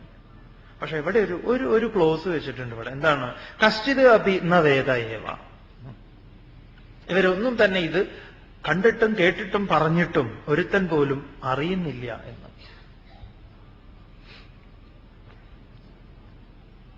നമ്മൾ വളരെ ശ്രദ്ധിക്കണം. അനുഭവത്തിന് വിഷയമല്ല എന്ന് വീണ്ടും വീണ്ടും, അതായത് എന്തൊക്കെയാണോ ഇതുവരെ നാം പ്രപഞ്ചത്തിൽ അനുഭവിച്ചത് അതെല്ലാം ഇന്ദ്രിയങ്ങളെ കൊണ്ടാണ്. ഇന്ദ്രിയാതീതമായ ഒരു അനുഭവമാണിത്. അത് ഉപ്പുപാവ സമുദ്രത്തിന്റെ ആഴളക്കാൻ പോകുന്നത് പോലെയാണ്.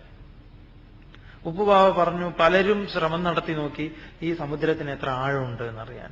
അവസാനം ഉപ്പുപാവ പറഞ്ഞു ഞാൻ നോക്കാം എന്ന്. അങ്ങനെ ഉപ്പുപാവ അവിടെ നിന്ന് ഒരൊറ്റ ചാട്ടം. പിന്നെ ഉപ്പുപാവ തിരിച്ചു വന്നിട്ടില്ല എന്നാണ്. കാരണം ഉപ്പുപാവ സമുദ്രത്തിന്റെ ആഴമായി തീരുകയായിരുന്നു. ഉപ്പുപാവയ്ക്ക് ഒരിക്കലും ഇത് അത് ആഴം അളന്നു കളയാം എന്ന ഒരു ധാരണയിലാണ് ചാടിയത്.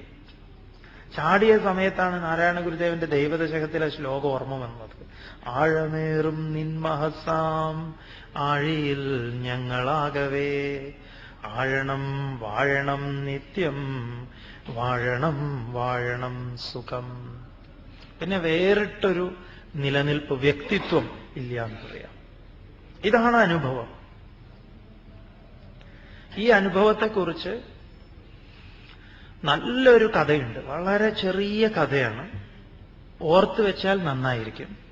സ്വാമി കഥ പറയുന്നതും തമാശ പറയുന്നതും ഒക്കെ ഇത് ഓർമ്മിപ്പിക്കാൻ വേണ്ടിയിട്ടാണ്, നിങ്ങളെ കൊണ്ടുപോകാൻ വേണ്ടിയിട്ട്.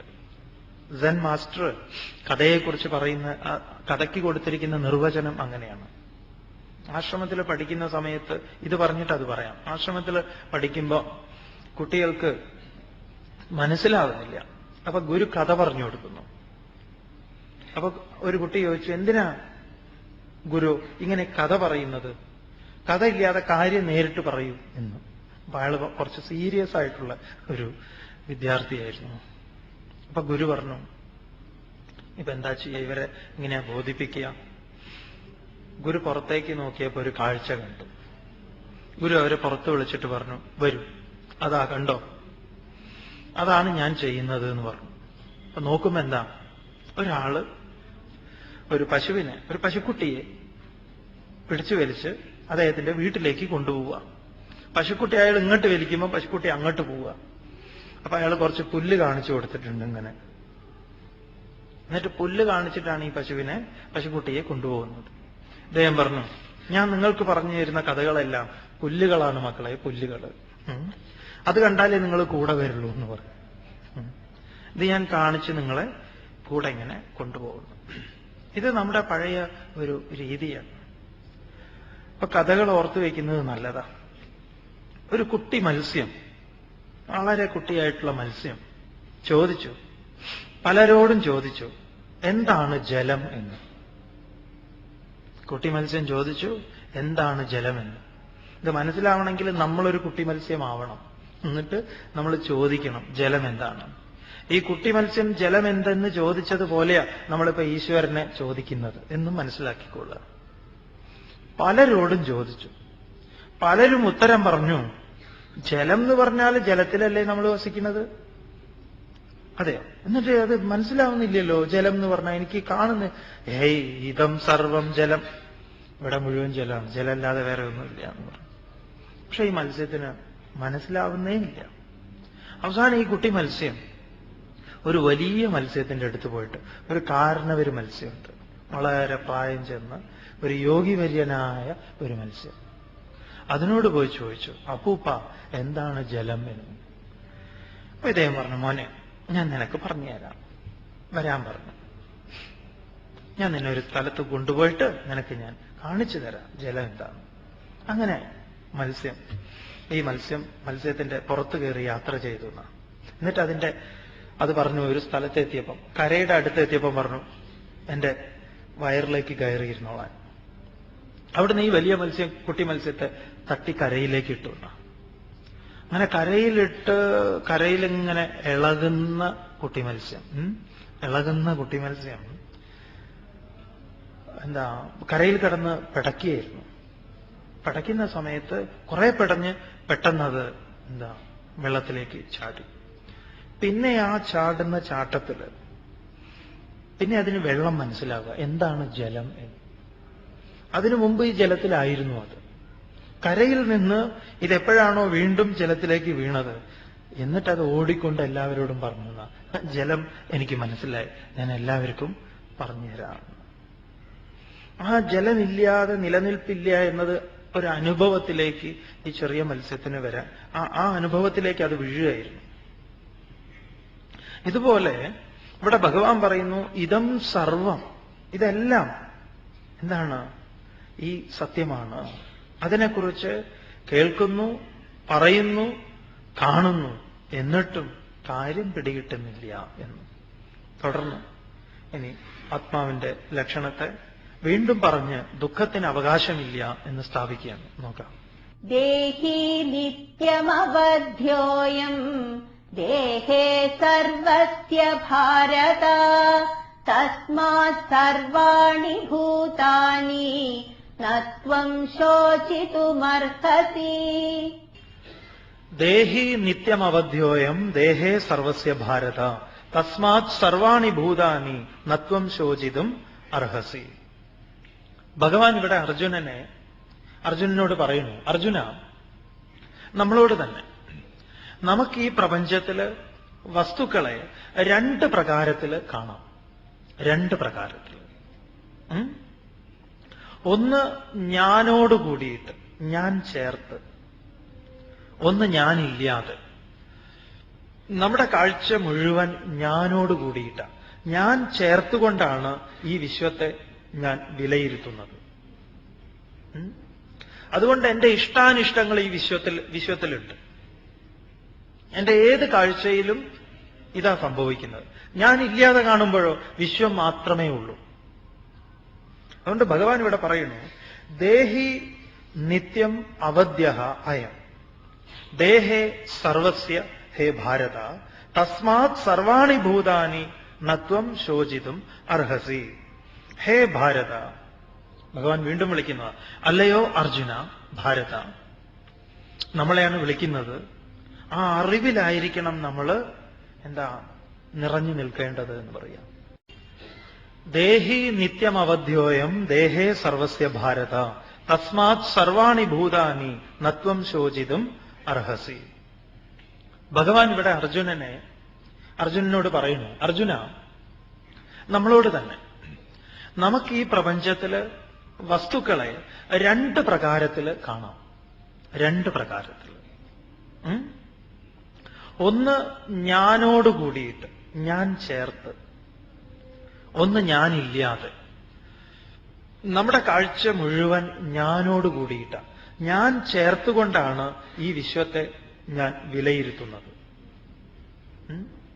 അതുകൊണ്ട് എന്റെ ഇഷ്ടാനിഷ്ടങ്ങൾ ഈ വിശ്വത്തിലുണ്ട്. എന്റെ ഏത് കാഴ്ചയിലും ഇതാ സംഭവിക്കുന്നത്. ഞാൻ ഇല്ലാതെ കാണുമ്പോഴോ വിശ്വം മാത്രമേ ഉള്ളൂ.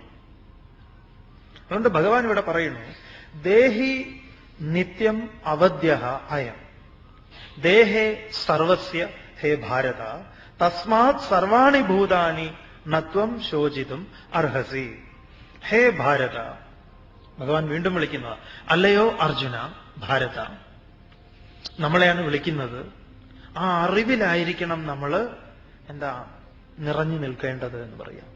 ഇവിടെ ഭഗവാൻ ഭാരത എന്ന് പറയുമ്പം അറിയാൻ, അങ്ങേയറ്റം അറിയാനുള്ള താത്പര്യം നിന്നിൽ നിറഞ്ഞു നിൽക്കട്ടെ. അർജുന, സർവസ്യ ദേഹേ, എല്ലാ ദേഹങ്ങളിലും, ദേഹേ എന്ന് പറയും, സർവസ്യ ദേഹേ, എല്ലാവരുടെയും ശരീരത്തിലെ അയം ദേഹി, ദേഹി എന്ന് പറഞ്ഞാല് ദേഹമസ്യ അസ്തി ഇതി ദേഹി എന്ന് പറഞ്ഞാൽ ജീവാത്മാവ്, ദേഹത്തെ ധരിച്ചിട്ടുള്ള ഈ ജീവാത്മാവ് നിത്യനാകുന്നു. ഇത് അവദ്യഃ, വധിക്കപ്പെടാവുന്നവനല്ല. ഇത് നിത്യഃ, വധിക്കപ്പെടാവുന്നവനല്ല. തസ്മാത്, അതുകൊണ്ട്, സർവാണി ഭൂതാനി, എല്ലാ സൃഷ്ടിവർഗങ്ങളെക്കുറിച്ചും ത്വം ശോചിതും ന അർഹസി, നിനക്ക് ദുഃഖമുണ്ടാകാൻ അവകാശം ഇല്ല. അപ്പൊ എല്ലാ ദേഹത്തിലും ദേഹിയായി നിലനിൽക്കുന്ന, ജീവാത്മാവായി നിൽക്കുന്ന, ഈ ജീവൻ ആത്മാവാണോ എന്ന് ചോദിച്ചു കഴിഞ്ഞാൽ ജീവൻ ആത്മാവല്ല. അതായത് നമ്മളിതിൽ സൂക്ഷ്മമായിട്ട് പോകുമ്പോൾ മനസ്സിലാക്കുന്ന മൂന്നെണ്ണമുണ്ട്. അതായത് ശരീരത്തിൽ നിന്ന് അന്യമായി നിൽക്കുന്ന, അതായത് ഈ സംവാദം ഇപ്പം മനസ്സും, അതായത് വേണമെങ്കിൽ നമുക്ക് ഇങ്ങനെ കാണാം, ശരീരവും മനസ്സും ബോധവും തമ്മിലാണ്. ശരീരത്തിന്റെ നിലവാരത്തിലാണ് ധൃതരാഷ്ട്രൻ നിലകൊള്ളുന്നത്, അല്ലെങ്കിൽ ദുര്യോധനാദികള്. അതിന്റെ തൃപ്തി, അതിന്റെ പിടിച്ചടക്കല്, അതിന്റെ സംരക്ഷണം, ആ വിഷയവികാരങ്ങള് അതിൽ നിലകൊള്ളാൻ വേണ്ടി മനസ്സ് ശരീരത്തിനെ അതിവർത്തിച്ചു നിൽക്കുന്നു. പിന്നെ ബോധം, ഈ ബോധവും മനസ്സും തമ്മിലുള്ള സംവാദമാണ്. അപ്പൊ ഭഗവാൻ അർജുനനെ ഒന്നിങ്ങോട്ടേക്കാണ് നിരന്തരം വിളിച്ചുകൊണ്ടിരിക്കുന്നത്. അപ്പൊ ശരീരം, മനസ്സ്, ബോധം. ഇനി നമുക്ക് ഇതിനെ പരിചയപ്പെടാൻ ഒന്നുകൂടെ ലളിതമായിട്ട്, അപ്പൊ നമുക്ക് ശരീരമുണ്ട്, അതേസമയത്ത് ഇന്ദ്രിയങ്ങളുണ്ട്, ഇതൊക്കെ നമുക്കറിയാം. കർമ്മേന്ദ്രിയങ്ങളെ അറിയാം, ജ്ഞാനേന്ദ്രിയങ്ങളെ അറിയാം. മനസ്സിനെ കുറിച്ച് നമുക്കൊരു ധാരണയുണ്ട്, ഏകദേശം. ഉറപ്പൊന്നും ആയിട്ടില്ല. കാരണം പലപ്പോഴും നമ്മൾ പറയാറുണ്ട് എനിക്ക് മനസ്സില്ല എന്ന്. അത് ഏകദേശം ഒരു ധാരണയുണ്ട്, എന്തൊക്കെയോ ചിലതുണ്ട്, ചിന്തകളുണ്ട്, സങ്കല്പങ്ങളുണ്ട്. പിന്നെ ബുദ്ധിയുണ്ട്, ഇല്ല എന്നാണ് എല്ലാവരും പറയാറ്, പക്ഷെ ഉണ്ട്, ഇടയ്ക്കൊക്കെ ഉണ്ട്. അതിൽ തന്നെ പല തട്ടുകളുണ്ട്. വക്രബുദ്ധി, കൂർമ്മബുദ്ധി, ആ ബുദ്ധി, ഈ ബുദ്ധി എന്നൊക്കെ പറഞ്ഞുകൊണ്ട്. ഏതായാലും ശരീരം, ഇന്ദ്രിയങ്ങള്, മനസ്സ്, ബുദ്ധി. ഇനി നമുക്ക് പരിചയമുള്ള ഒന്നാണ് പ്രാണൻ, പിന്നെ ജീവൻ. ഇതൊന്നും നമുക്ക് നേരിട്ട് പരിചയം ഉണ്ടാവില്ല. ജീവൻ പറയട്ടെ, പ്രാണസ്പന്ദനം. പ്രാണന്റെ സ്പന്ദനമാണ് ആ ജീവന്റെ തുടിപ്പിനെ നിശ്ചയിക്കുക എന്ന് പറഞ്ഞാൽ നമുക്ക് അനുഭവപ്പെടുത്തി തരുന്നത്. ആ സ്പന്ദനം, പ്രാണസ്പന്ദനം നിലയ്ക്കുമ്പോൾ ശരീരത്തിൽ ജീവൻ പോയി എന്ന് സങ്കല്പിക്കണം. പക്ഷെ അതിന്റെ വീണ്ടും പിറകിലേക്ക് ചില ഗതികളൊക്കെ ഉണ്ട്. ഉപനിഷത്തിൽ അതൊരു വിഷയമാണ്. എങ്ങനെയാണ് ഒരാള് മരിക്കുന്നത് എന്ന്. ഗംഭീരാണ് ആ മരിക്കുന്നതിനെ കുറിച്ച് പറയുന്നത്. ആദ്യം വാക്ക് നഷ്ടപ്പെടുന്നു. വാക്ക് മനസ്സിൽ വിലയിക്കുന്നു. അതുകൊണ്ട് സംസാരിക്കാനുള്ള ശേഷിയൊക്കെ നഷ്ടപ്പെടും. പക്ഷെ ആള് മരിച്ചിട്ടില്ല. സംസാരമില്ല. ആളിങ്ങനെ. പിന്നെയോ മനസ്സ് പോയിട്ട് പ്രാണനിൽ വിലയിക്കും. മനസ്സ് പ്രാണനിൽ വിലയിച്ചു കഴിഞ്ഞാൽ പിന്നെ ആളുണ്ടോ? ഇല്ല. ഈ വാർദ്ധക്യത്തില് ഇതൊക്കെ ഇങ്ങനെ കുറേശ്ശെ വരും. ഈ കഴിഞ്ഞ ദിവസം വളരെ വേദന തോന്നുന്ന ഒരു വാർത്ത പത്രത്തിൽ വായിക്കേണ്ടത്. ഇറ്റലിയാൻ തോന്നുന്നുണ്ട്. നമ്മളെ പോലെ കൂട്ടുകുടുംബം, ഏതാണ് അങ്ങേയറ്റം കൂട്ടുകുടുംബത്തിന് പ്രാധാന്യം കൊടുക്കുന്ന രാജ്യമാണ്. അവിടെ ഈ ക്രിസ്മസിന്, ഇക്കഴിഞ്ഞ 25-ാം തീയതി ക്രിസ്മസിന് സംബന്ധിച്ചുള്ള ഒരു റിപ്പോർട്ടാണ്. അതിൽ വന്നിരിക്കുന്നു, പ്രായമായിട്ടുള്ള ആളുകളെ മുഴുവൻ എടുത്തു കൊണ്ടുപോയിട്ട് ഈ ഓൾഡ് ഏജ് ഹോമിലാക്കിയിരിക്കുകയാണ് അത്ര. ക്രിസ്മസ് ദിനത്തിന് അവർ വീട്ടിൽ ഉണ്ടാവുന്നത് അത്ര നല്ലതല്ല എന്ന് പറഞ്ഞിട്ട്. എന്നിട്ട് അതിൽ വളരെ വേദന തോന്നുന്ന ഒരു ഇതെന്താന്ന് പറഞ്ഞാല്, ഈ കൊണ്ടാക്കിയിരിക്കുന്ന ഈ വൃദ്ധരായിട്ടുള്ള ആ ആളുകളെ കാണാൻ പോകുന്നവരുണ്ട്. നല്ലവരൊക്കെ കാണാൻ പോകുള്ളൂ, എല്ലാവരും ഒന്നും കാണാൻ പോകുന്നില്ല. അപ്പൊ കാണാൻ പോകുന്നവര് ചിലരെ കണ്ട് സംസാരിക്കുന്നു. ആ സമയത്ത് മറ്റുള്ളവരോട് എന്താ നിങ്ങളുടെ ആരും കാണാൻ വരാത്തത് എന്നൊക്കെ ചോദിക്കുമല്ലോ. ആ ചോദ്യത്തിൽ നിന്ന് രക്ഷപ്പെടാൻ വേണ്ടിയിട്ട് അവർ പുതച്ചിട്ട് അങ്ങനെ ഉറങ്ങി എന്ന് നടിക്കുന്നു. പക്ഷെ പുതപ്പ് ഇട്ടിട്ട് ഉള്ളിലിട്ട് കരയാണ് കരയണു. അങ്ങനെ ഒരു വാർത്ത ഈ കഴിഞ്ഞ ദിവസം പത്രത്തിൽ വായിച്ചു. വളരെ വേദനിപ്പിക്കുന്ന ഒന്നാണ്.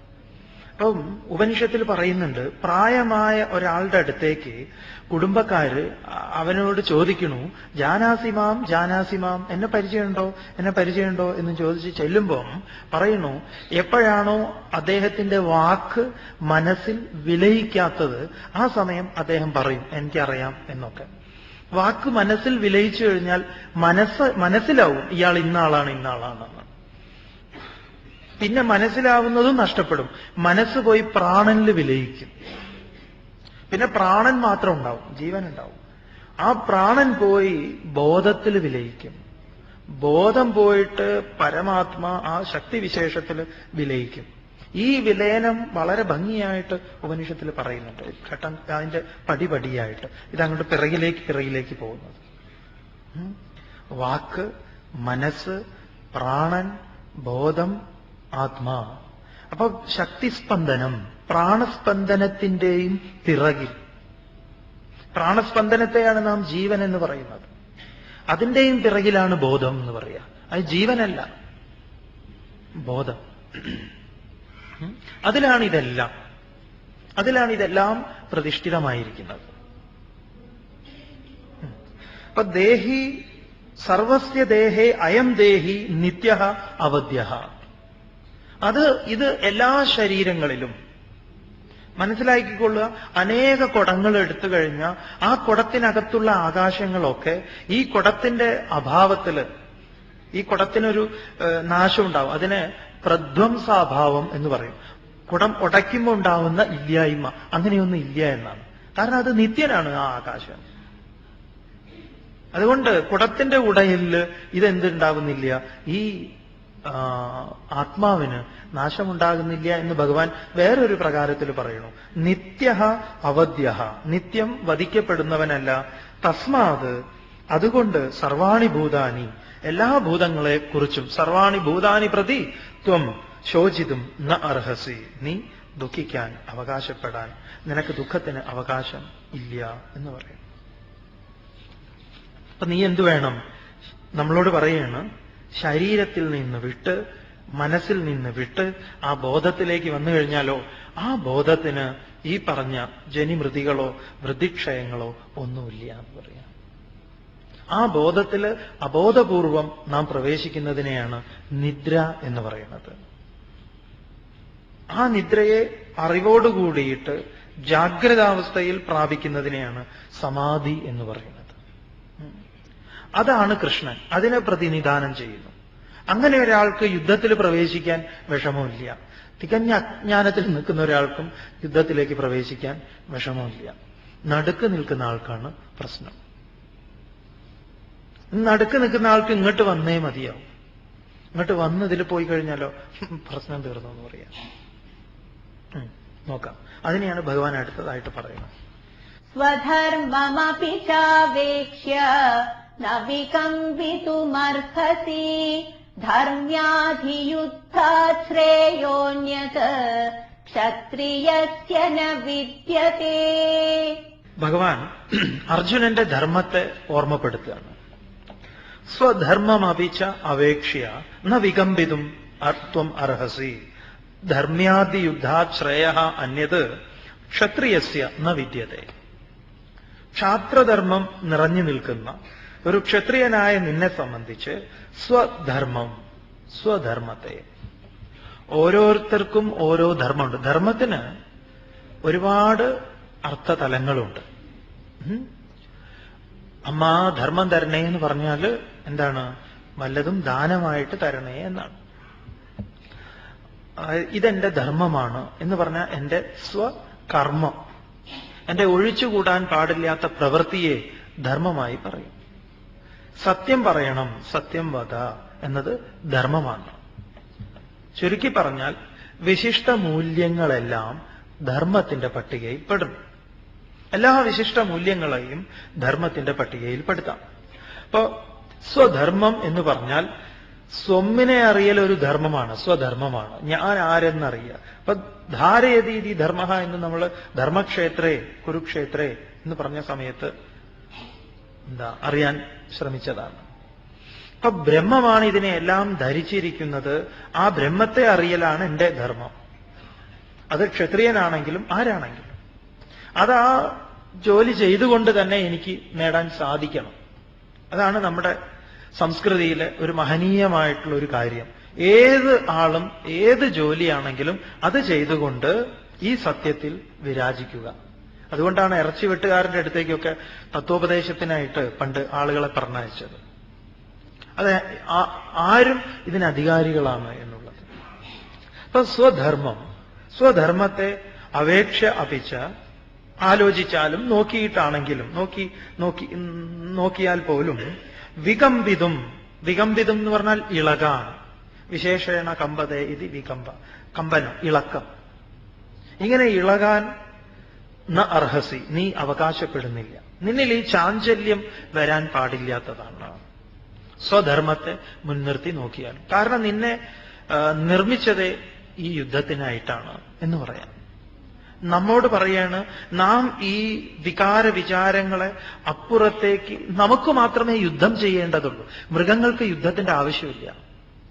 കാരണം അവർക്ക് ധർമാധർമ്മ ബോധങ്ങളൊന്നുമില്ല. അവർ വഴിവിട്ട് സഞ്ചരിക്കുന്നില്ല എന്നുള്ളത് കൊണ്ട് തന്നെ. പക്ഷെ നമ്മെ ആരോ പ്രേരിപ്പിക്കുന്നു. 3-ാം അധ്യായത്തിലെ വിഷയമാണത്. ആരോ പ്രേരിപ്പിക്കുന്നു. ആ പ്രേരണയെ നാം ജയിക്കേണ്ടതുണ്ട്. അതുകൊണ്ട് നമുക്ക് ആന്തരികമായ ഒരു യുദ്ധം ആവശ്യമാണ്. അതുകൊണ്ട് നീ ക്ഷത്രിയനാണ്, ക്ഷാത്രവീര്യം ഉള്ളവനാണ്. വികമ്പിതും ന അർഹസി. എന്തെന്നാൽ ക്ഷത്രിയന് ധർമ്മ്യാത്, ധർമ്മയോഗ്യമായ യുദ്ധത്തേക്കാൾ അന്യത് ന വിദ്യതേ, ശ്രേഷ്ഠമായി ശ്രേയസ്കരമായി മറ്റൊന്നുണ്ട് എന്ന് തോന്നുന്നില്ല എന്ന് പറയാം. അപ്പൊ ഓരോരുത്തർക്കും ഓരോ ധർമ്മമുണ്ട്. ആ ധർമ്മത്തിൽ നിന്ന് വേണം എന്തു ചെയ്യാൻ? കാര്യങ്ങളെ നോക്കിക്കാണാൻ. അതുകൊണ്ട് പലപ്പോഴും നമുക്കറിയില്ല. ഈ ബോധവത്കരണം, ഉദ്ധാരണം എന്നൊക്കെ പറഞ്ഞാൽ പലപ്പോഴും നമ്മൾ ഇത് ആലോചിച്ച് വേണം ചെയ്യാൻ. അപ്പൊ നിങ്ങളൊക്കെ പത്രത്തിലും അല്ലെങ്കിൽ മറ്റ് ഇതിലൊക്കെ കണ്ടിട്ടുണ്ടാവും. ഈ ആൻഡമാൻ നിക്കോബർ പോലുള്ള ഐലൻഡുകളിൽ അതിലെ പല ദ്വീപ് സമൂഹങ്ങളിലും കഴിയുന്ന ആളുകളുണ്ട്. അവരൊന്നും വസ്ത്രം പോലും ധരിക്കാറില്ല. അപ്പൊ ഈ വസ്ത്രം ധരിക്കാത്ത അവരെ കൊണ്ടുപോയിട്ട് വസ്ത്രം ധരിപ്പിക്കാൻ ഒരു ശ്രമം നടത്തിയതാണ്. പക്ഷേ അവര് വസ്ത്രം ധരിച്ചതേ ഉള്ളൂ, പിന്നെ വസ്ത്രം അഴിക്കുന്നില്ല. അതവർക്കറിയില്ല അഴിക്കാൻ. അതുകൊണ്ട് അവർക്കുണ്ടായ ബുദ്ധിമുട്ടുകൾ ഒരുപാടാണ്. ഇവരെ ബോധവത്കരിക്കാൻ വേണ്ടിയിട്ട് വളരെ രസകരമായിട്ടുള്ള ഒരു തമാശ കേട്ടിട്ടുള്ളത്, അട്ടപ്പാടിയിൽ നിന്നും ഉള്ളിലേക്ക് പോയിട്ടുള്ള ഒരുപാട് ഈ ആദിവാസി സമൂഹത്തിലെ ആളുകളെ അവരുടെ ഉദ്ധാരണത്തിന്റെ ഭാഗമായിട്ട് അവരെ എറണാകുളത്ത് കൊണ്ടുവന്നു. ഇവിടെ തന്നെ. എന്തിനാണ്? ഈ പട്ടണമൊക്കെ ഒന്ന് കാണിക്കാൻ. എന്നിട്ട് അവർക്കും പരിഷ്കാരം വരണം. ഈ പരിഷ്കാരം എന്ന് പറഞ്ഞാൽ പാന്റും ഷർട്ടും ഇട്ട് സെൽഫോണൊക്കെ ഉപയോഗിച്ച് മോട്ടോർ സൈക്കിൾ ഓടിച്ചാൽ പരിഷ്കാരമായി എന്നൊരു ധാരണ ഉണ്ടാവുമായിരിക്കാം. എന്തോ ആവട്ടെ. ഏതായാലും അവരെ കൊണ്ടുവന്നു പട്ടണം കാണിക്കാൻ. അവരെ ഷിപ്പ്യാർഡ് കാണിച്ചു. ഇതാണ് ഷിപ്പ്യാർഡ്. പിന്നെ ഈ കപ്പൽ കയറി കണ്ടു. കപ്പൽ കണ്ടപ്പോ അത് വലിയൊരു ബിൽഡിങ് വെള്ളത്തിനകത്ത് എന്നൊക്കെ അവരുടേതായിട്ടുള്ള ഇതില് മനസ്സിലാക്കി. അങ്ങനെ ആർക്കോ തോന്നി ഈ നിയമം നടപ്പിലാക്കുന്ന കേരള ഹൈക്കോടതി ഒന്ന് കാണാം. കോടതിയിലെ ഈ വാദവും തർക്കവും അല്ലെങ്കിൽ കേസ് വിചാരണയും വിധി നടപ്പാക്കലും ഒക്കെ ഒന്ന് കാണട്ടെ. അവര് എല്ലാം ഇതിന്റെ കൂട്ടത്തിൽ അവർക്കൊരു ബോധവത്കരണമാണല്ലോ. അങ്ങനെ അവരെവിടെ ഹൈക്കോടതിയിൽ കൊണ്ടുവന്നു. ഒരു കേസ് വിചാരണ നടക്കണം. അപ്പം അതും അവർ കണ്ടു. തിരിച്ച് അവർ നാട്ടിലെത്തി അട്ടപ്പാടി. അപ്പൊ മൂപ്പന്റെ അടുത്ത് ഹാജരായി ആളുകളെല്ലാം. മൂപ്പൻ വന്നിട്ടില്ല.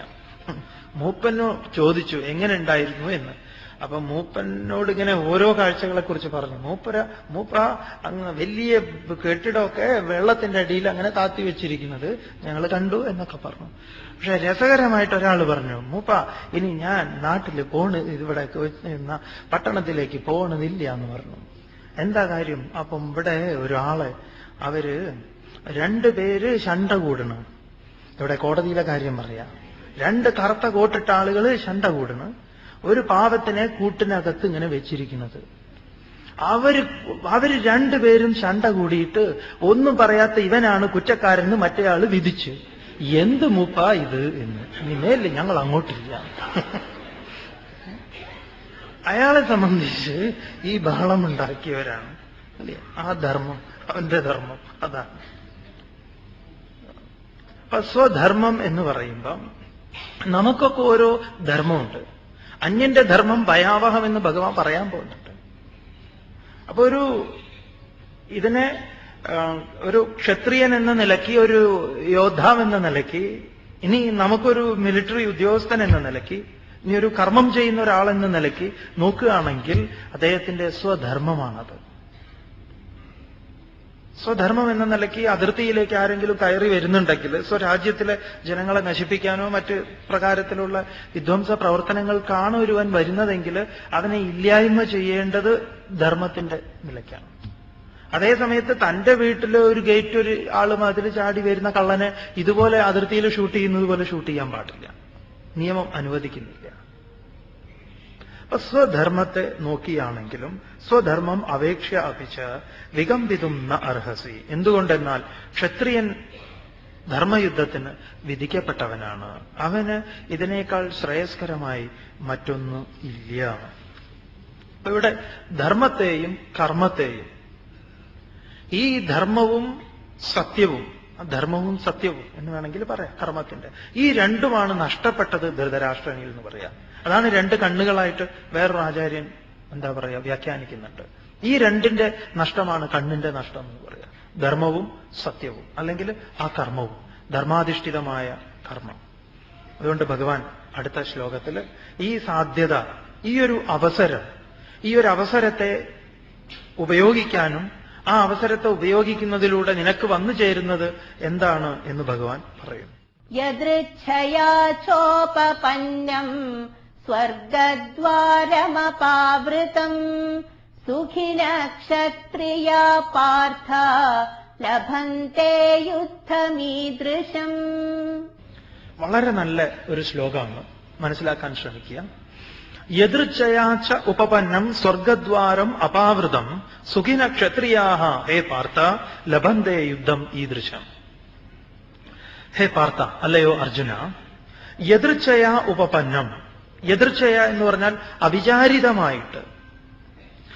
അവിചാരിതമായി ഉപപന്നം വന്നു ചേർന്നിരിക്കുന്നത്, അപാവൃതം തുറന്ന സ്വർഗദ്വാരം, സ്വർഗത്തിന്റെ സ്വർഗവാതില് തുറന്നു വെച്ചിരിക്കുക അർജുനന്. ഈദൃശം യുദ്ധം, ഇതുപോലുള്ള ഒരു യുദ്ധത്തെ സുഖിനഃ ക്ഷത്രിയ ലഭന്തേ, സുഖിമാന്മാരായ ക്ഷത്രിയന്മാർക്ക് മാത്രം വന്നു ചേരുന്നതാണ്. വ്യാസഭഗവാൻ വളരെ ശ്രദ്ധിച്ചാണ് ശ്ലോകം എഴുതിയിരിക്കുന്നത്. നോയിക്കോളൂ, എന്താണ് ഇതിൽ ശ്രദ്ധിക്കേണ്ടത് എന്ന് പറഞ്ഞാൽ, യദൃച്ഛയ ഉപപന്നം, അവിചാരിതമായി വന്നു ചേർന്നത്. ഈ മഹാഭാരത യുദ്ധത്തെ നോക്കുകയാണെങ്കിൽ മഹാഭാരത യുദ്ധത്തിന് ഈ വിശേഷണം ചേരില്ല. അവിചാരിതം എന്ന് നിശ്ചയിച്ചുറപ്പിച്ച് എത്തിച്ചേർന്നിട്ടുള്ളതാണ്. ആദ്യ ശ്ലോകത്തിൽ പറഞ്ഞിട്ടുണ്ട്. എന്താ പറഞ്ഞത്? സമവേത യുയുത്സവ, യോദ്ധും ഇച്ഛു, യുദ്ധം ചെയ്യാൻ നിശ്ചയിച്ചുറപ്പിച്ചെത്തിച്ചേർന്ന മാമകന്മാരും പാണ്ഡവന്മാരും. അപ്പൊ അവിചാരിതമായി കിട്ടിയിരിക്കുന്ന ഈ യുദ്ധം എന്ന് പറഞ്ഞാൽ അർജുനനെ സംബന്ധിച്ച് അങ്ങോട്ട് പോയി യുദ്ധം ചെയ്യേണ്ടവരല്ല, പിന്നെയോ ഇങ്ങോട്ട് ഇതാ വന്നിരിക്കുക എന്ന് പറഞ്ഞാൽ തന്റെ ഉള്ളിൽ തന്നെയാണ് കാര്യം. അവിചാരിതമായി കിട്ടിയിരിക്കുന്ന ഈ യുദ്ധം എന്ന് പറഞ്ഞാൽ അർജുനനെ സംബന്ധിച്ച് അങ്ങോട്ട് പോയി യുദ്ധം ചെയ്യേണ്ടവരല്ല, പിന്നെയോ ഇങ്ങോട്ട് ഇതാ വന്നിരിക്കുക എന്ന് പറഞ്ഞാൽ തന്റെ ഉള്ളിൽ തന്നെയാണ് കാര്യം. അതുകൊണ്ട് നീ എന്താ വേണ്ടത്? ഇപ്പം അകത്തുണ്ട്, നിനക്കിതാ വെളിപ്പെട്ട് കിട്ടുകയും ചെയ്തു. ഇനി നീ എന്തു വേണം? ഒട്ടും വൈകാതെ. ഇതൊക്കെ നമ്മളെ സംബന്ധിക്കുന്ന ശ്ലോകമാണ്. യദൃച്ഛയാച്ച ഉപപന്നം, സ്വർഗദ്വാരം, സ്വർഗത്തിലേക്കുള്ള കവാടമാണ്. സ്വർഗം എന്ന് പറയുമ്പോൾ നിങ്ങൾ തെറ്റിദ്ധരിക്കരുത്, ഇവിടുന്ന് പോയിട്ട് ഏതെങ്കിലും ഒരു ലോകമാണോ എന്ന്. അങ്ങനെയുണ്ട് ഈ മതങ്ങളുടെയൊക്കെ. ഇപ്പൊ സ്വാമി എന്തെങ്കിലും പറയുമ്പം ഒരു മതത്തെയും കുറച്ച് കാണുകയല്ല, ചില തമാശകളൊക്കെ ഉണ്ട് ചില മതങ്ങളെ സംബന്ധിക്കുന്ന. അതായത് ക്രിസ്തീയ മതമാണ് സ്വർഗസങ്കല്പത്തെക്കുറിച്ച് കൂടുതൽ പറയുന്നത് എന്ന് പറയാം. അതിൽ തന്നെ ഒരു എല്ലാവരും അങ്ങനെ ആയിക്കൊള്ളുന്നില്ല. അതിൽ തന്നെ വികലമായ ചിന്തകൾ വെച്ച് പുലർത്തുന്നവരുണ്ട്. അത് ഹിന്ദു മതത്തിലുണ്ട്, ഇസ്ലാം മതത്തിലുണ്ട്, മതങ്ങളിലൊക്കെ തന്നെ ഉണ്ട്. അതിൽ വിഭാഗീയതയൊക്കെ കാണാമെന്ന് പറയാം. ഗാന്ധിജിയെ കണ്ടിട്ട് തന്നെ ഒരു ഫാദർ ഒരിക്കൽ പറഞ്ഞു അത്ര, ഇത് നല്ല മനുഷ്യനാണ്, പക്ഷെ നരകത്ത് പോവാതെ ആലോചിക്കുമ്പോഴാണ് കഷ്ടം എന്ന് പറഞ്ഞു. അതൊക്കെ എന്താ പറയാ, എഴുതി വെച്ചിട്ടുള്ള കാര്യങ്ങൾ, ഓരോരുത്തരുടെ ഒരു സങ്കല്പം. ഏതായാലും ഒരു ബുദ്ധഭിക്ഷുവും അതുപോലെ ഒരു സന്യാസിയും മരിച്ചിട്ട് സ്വർഗത്തിൽ പോയി എന്നാണ്. അപ്പൊ ഇവര് അയൽവാസികളായിരുന്നു. ഒരു തമാശയാണത്, അയൽവാസികളാണ്.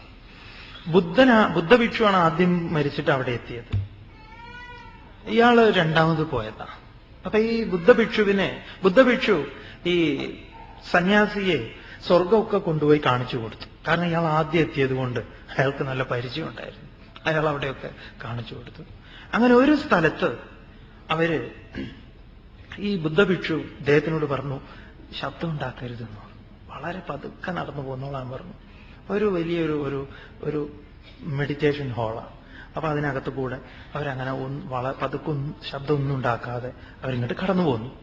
അപ്പൊ ഈ സന്യാസി ചോദിച്ചു ബുദ്ധഭിക്ഷുവിനോട്, അതെന്താ അത് അവിടെ ശബ്ദം ഉണ്ടാക്കരുത് എന്ന് പറഞ്ഞാൽ? അതല്ല, അവിടെ കുറെ ക്രിസ്ത്യൻ സഹോദരന്മാരുണ്ട്, അവരറിഞ്ഞിട്ടില്ല നമ്മൾ വന്നത്, അവരല്ലാതെ വേറെ ആരും ഇവിടെ ഇല്ല എന്ന് അവരുടെ വിചാരം. അതുകൊണ്ട് അവരെ അറിയിച്ച് അവർക്ക് ബഹളം ഉണ്ടാക്കണ്ട, അവരെ വെറുതെ നമ്മൾ വിഷമിപ്പിക്കണ്ട, നമ്മളിവിടെ എത്തി വരണം. അപ്പൊ ചില ആളുകൾക്ക് ചില പ്രത്യേക ദേവനില് വിശ്വസിച്ചാൽ മാത്രം എത്തിച്ചേരുന്ന ഇടം എന്നല്ല സ്വർഗത്തെ മനസ്സിലാക്കേണ്ടത്. സ്വാമി ഇത് പറയുമ്പം ക്രിസ്തീയ മതത്തെ ഇതാക്കല്ല. സ്വാമി അങ്ങേയറ്റം ബഹുമാനിക്കുന്ന ഋഷി തുല്യനായ ഒരാളാണ് ജീസസ് ക്രൈസ്റ്റ്. അതിലൊരു സംശയവുമില്ല. നമ്മൾ എല്ലാ മതങ്ങളെയും ആരാധിക്കുന്നു. അത് നമ്മുടെ മതം ആഴത്തിൽ പഠിക്കുന്നതിലൂടെയാണ്. ഇത് ആഴത്തിൽ അറിയുമ്പം നമുക്കതിലെ ആ സമാനത, അതിന്റെ അത് നിലകൊള്ളുന്നത് എന്തിലാണ് എന്നൊക്കെ മനസ്സിലാവും. അല്ലാതെ സ്വാമിയെ സംബന്ധിക്കുന്ന മതമൈത്രി എന്ന് പറയുന്നത് എന്താ, നിങ്ങൾ പറയുന്ന മതമൈത്രി ഒന്നുമല്ല. ക്രിസ്മസിന്റെ അന്ന് ക്രിസ്ത്യൻ സുഹൃത്തിന്റെ വീട്ടിൽ പോയിട്ട് എന്തെങ്കിലും കഴിക്കുക, ഓണത്തിന് ഇവിടുന്ന് അവിയില അങ്ങോട്ട് കൊടുക്കുക, എന്നിട്ട് അവിടുന്ന് ഇങ്ങോട്ട് മേടിക്കുക, എന്നിട്ട് ഞങ്ങൾ ഇതൊന്നും അല്ല മതമൈത്രി. മതമൈത്രി എന്ന് പറഞ്ഞാൽ നിങ്ങൾ ബൈബിള് ആഴത്തിൽ പഠിക്കാൻ നിങ്ങൾക്ക് പറ്റുന്നുവെങ്കിൽ, ഖുറാൻ പഠിക്കാൻ പറ്റുന്നുവെങ്കിൽ, ഗീത പഠിക്കാൻ പറ്റുന്നുവെങ്കിൽ, അതിലൊരു സമാനമായ ദർശനങ്ങൾ, കാഴ്ചപ്പാടുകൾ നിങ്ങൾക്ക് കണ്ടെത്താൻ സാധിക്കുന്നുവെങ്കിൽ, നിങ്ങൾ ഒരാളുടെ വീട്ടിലും പോയിട്ട് ഇതൊന്നും കഴിക്കേണ്ട ആവശ്യമോ, ഇവിടെ ഉണ്ടാക്കിയത് അവിടെ കൊടുക്കുക, അവിടെ ഉണ്ടാക്കിയത് ഇങ്ങോട്ട് മേടിക്കുക, അതിൻ്റെ ഒന്നും ആവശ്യമില്ല. പക്ഷെ നമ്മളെ സംബന്ധിച്ച് നമ്മൾ ഈ കുട്ടികളെ തന്നെ മതമൈത്രി എന്നൊക്കെ പറഞ്ഞ് നിർത്തുന്നത് എങ്ങനെയാ? ഏതെങ്കിലും ഒരു സ്കൂൾ ഉണ്ടെങ്കിൽ ആ സ്കൂളിൽ ഒരു കുട്ടിയെ പള്ളിയിൽ അച്ഛന്റെ വേഷം കെട്ടും, ഒരു കുട്ടിയെ സ്വാമിയാരുടെ വേഷം കെട്ടും, ഒരു കുട്ടിയെ മുല്ലാക്കയുടെ വേഷം കെട്ടും, എന്നിട്ട് റോട്ടിന്റെ നടുവ് കൂടെ ഇങ്ങനെ 3 പിള്ളേരും കൈയും പിടിച്ചിങ്ങനെ നടക്കുക. എന്ത് വിഡ്ഢിത്തര! എത്ര കാലമായി ഇത് കാണിക്കാൻ തുടങ്ങിയിട്ട്? ഇതാണോ മതബോധം? കേവലം ബാഹ്യമായ ചിഹ്നങ്ങളെ ചൂണ്ടി അത് ഈ 3 കുട്ടികളെ അന്വേഷിച്ചു കഴിഞ്ഞാൽ 3 ഹിന്ദു കുട്ടികളാണെന്ന് അറിയും. ക്രിസ്ത്യൻ സ്കൂളാണെങ്കിൽ 3 ക്രിസ്ത്യൻ കുട്ടികളാണെന്ന് അറിയും. മുസ്ലിം സ്കൂളാണെങ്കിൽ 3 മുസ്ലിം കുട്ടികളാണ്. അപ്പം മതം എന്ന് പറയുമ്പം ഇതിൽ നിന്നൊക്കെ അതീതമാണത്. എതിർച്ചയാ ച ഉപപന്നം സ്വർഗദ്വാരം. സ്വർഗം എന്ന് പറഞ്ഞാൽ സ്വരിതം ഗീയതേ ഇതി സ്വർഗ, പുകഴ്ത്തുന്നത്. അവിടെ ഇന്ദ്രന്റെ വാസസ്ഥാനാണ് എന്ന് പറഞ്ഞാൽ ഇന്ദ്രിയങ്ങൾക്ക് ഹരം പകരുന്ന ഓരോ കാര്യങ്ങളും അവിടെ കിട്ടും. അവിടെ നിന്ന്, അതായത് ഇപ്പൊ നിങ്ങൾ സ്വർഗം എന്ന് പറഞ്ഞാൽ ഇത്രയൊക്കെ മനസ്സിലാക്കിയാൽ മതി. കുറെ കാശുമായിട്ട് ഏതെങ്കിലും ഒരു നല്ല മെട്രോപൊളിറ്റൻ സിറ്റിയിൽ വലിയൊരു സ്റ്റാർ ഹോട്ടലിൽ പോയി താമസിക്കുക, ഇത് തന്നെ. അവിടെ നിങ്ങൾ അടുക്കളയിൽ കയറണ്ട, പ്ലേറ്റ് കഴുകണ്ട, ഒന്നും വേണ്ട. നിങ്ങൾക്ക് മെനു കാർഡ് നോക്കി പറഞ്ഞാൽ മതി, വിളിച്ചു പറഞ്ഞാൽ കിട്ടും. ഇത് തന്നെ സ്വർഗം. ക്ഷീണേ പുണ്യെ മർത്യലോകം വിശന്തി. ക്ഷീണേ കാശ് വീണ്ടും വീട്ടിലേക്ക്, പഴയ കഞ്ഞി തന്നെ. ഇതന്നെ സ്വർഗം. അങ്ങനെയുണ്ടല്ലോ നമുക്കൊക്കെ.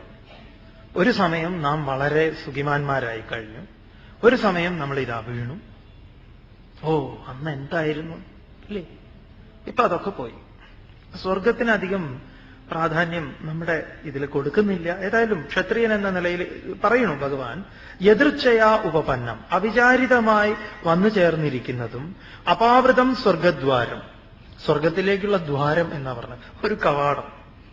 ഈദൃശം യുദ്ധം, ഇതുപോലുള്ള യുദ്ധത്തെ സുഖിനഃ ക്ഷത്രിയ ലഭന്തേ, സുഖിമാന്മാരായ ക്ഷത്രിയന്മാർക്കാണ് ഇത് വന്നു ചേരുന്നത്.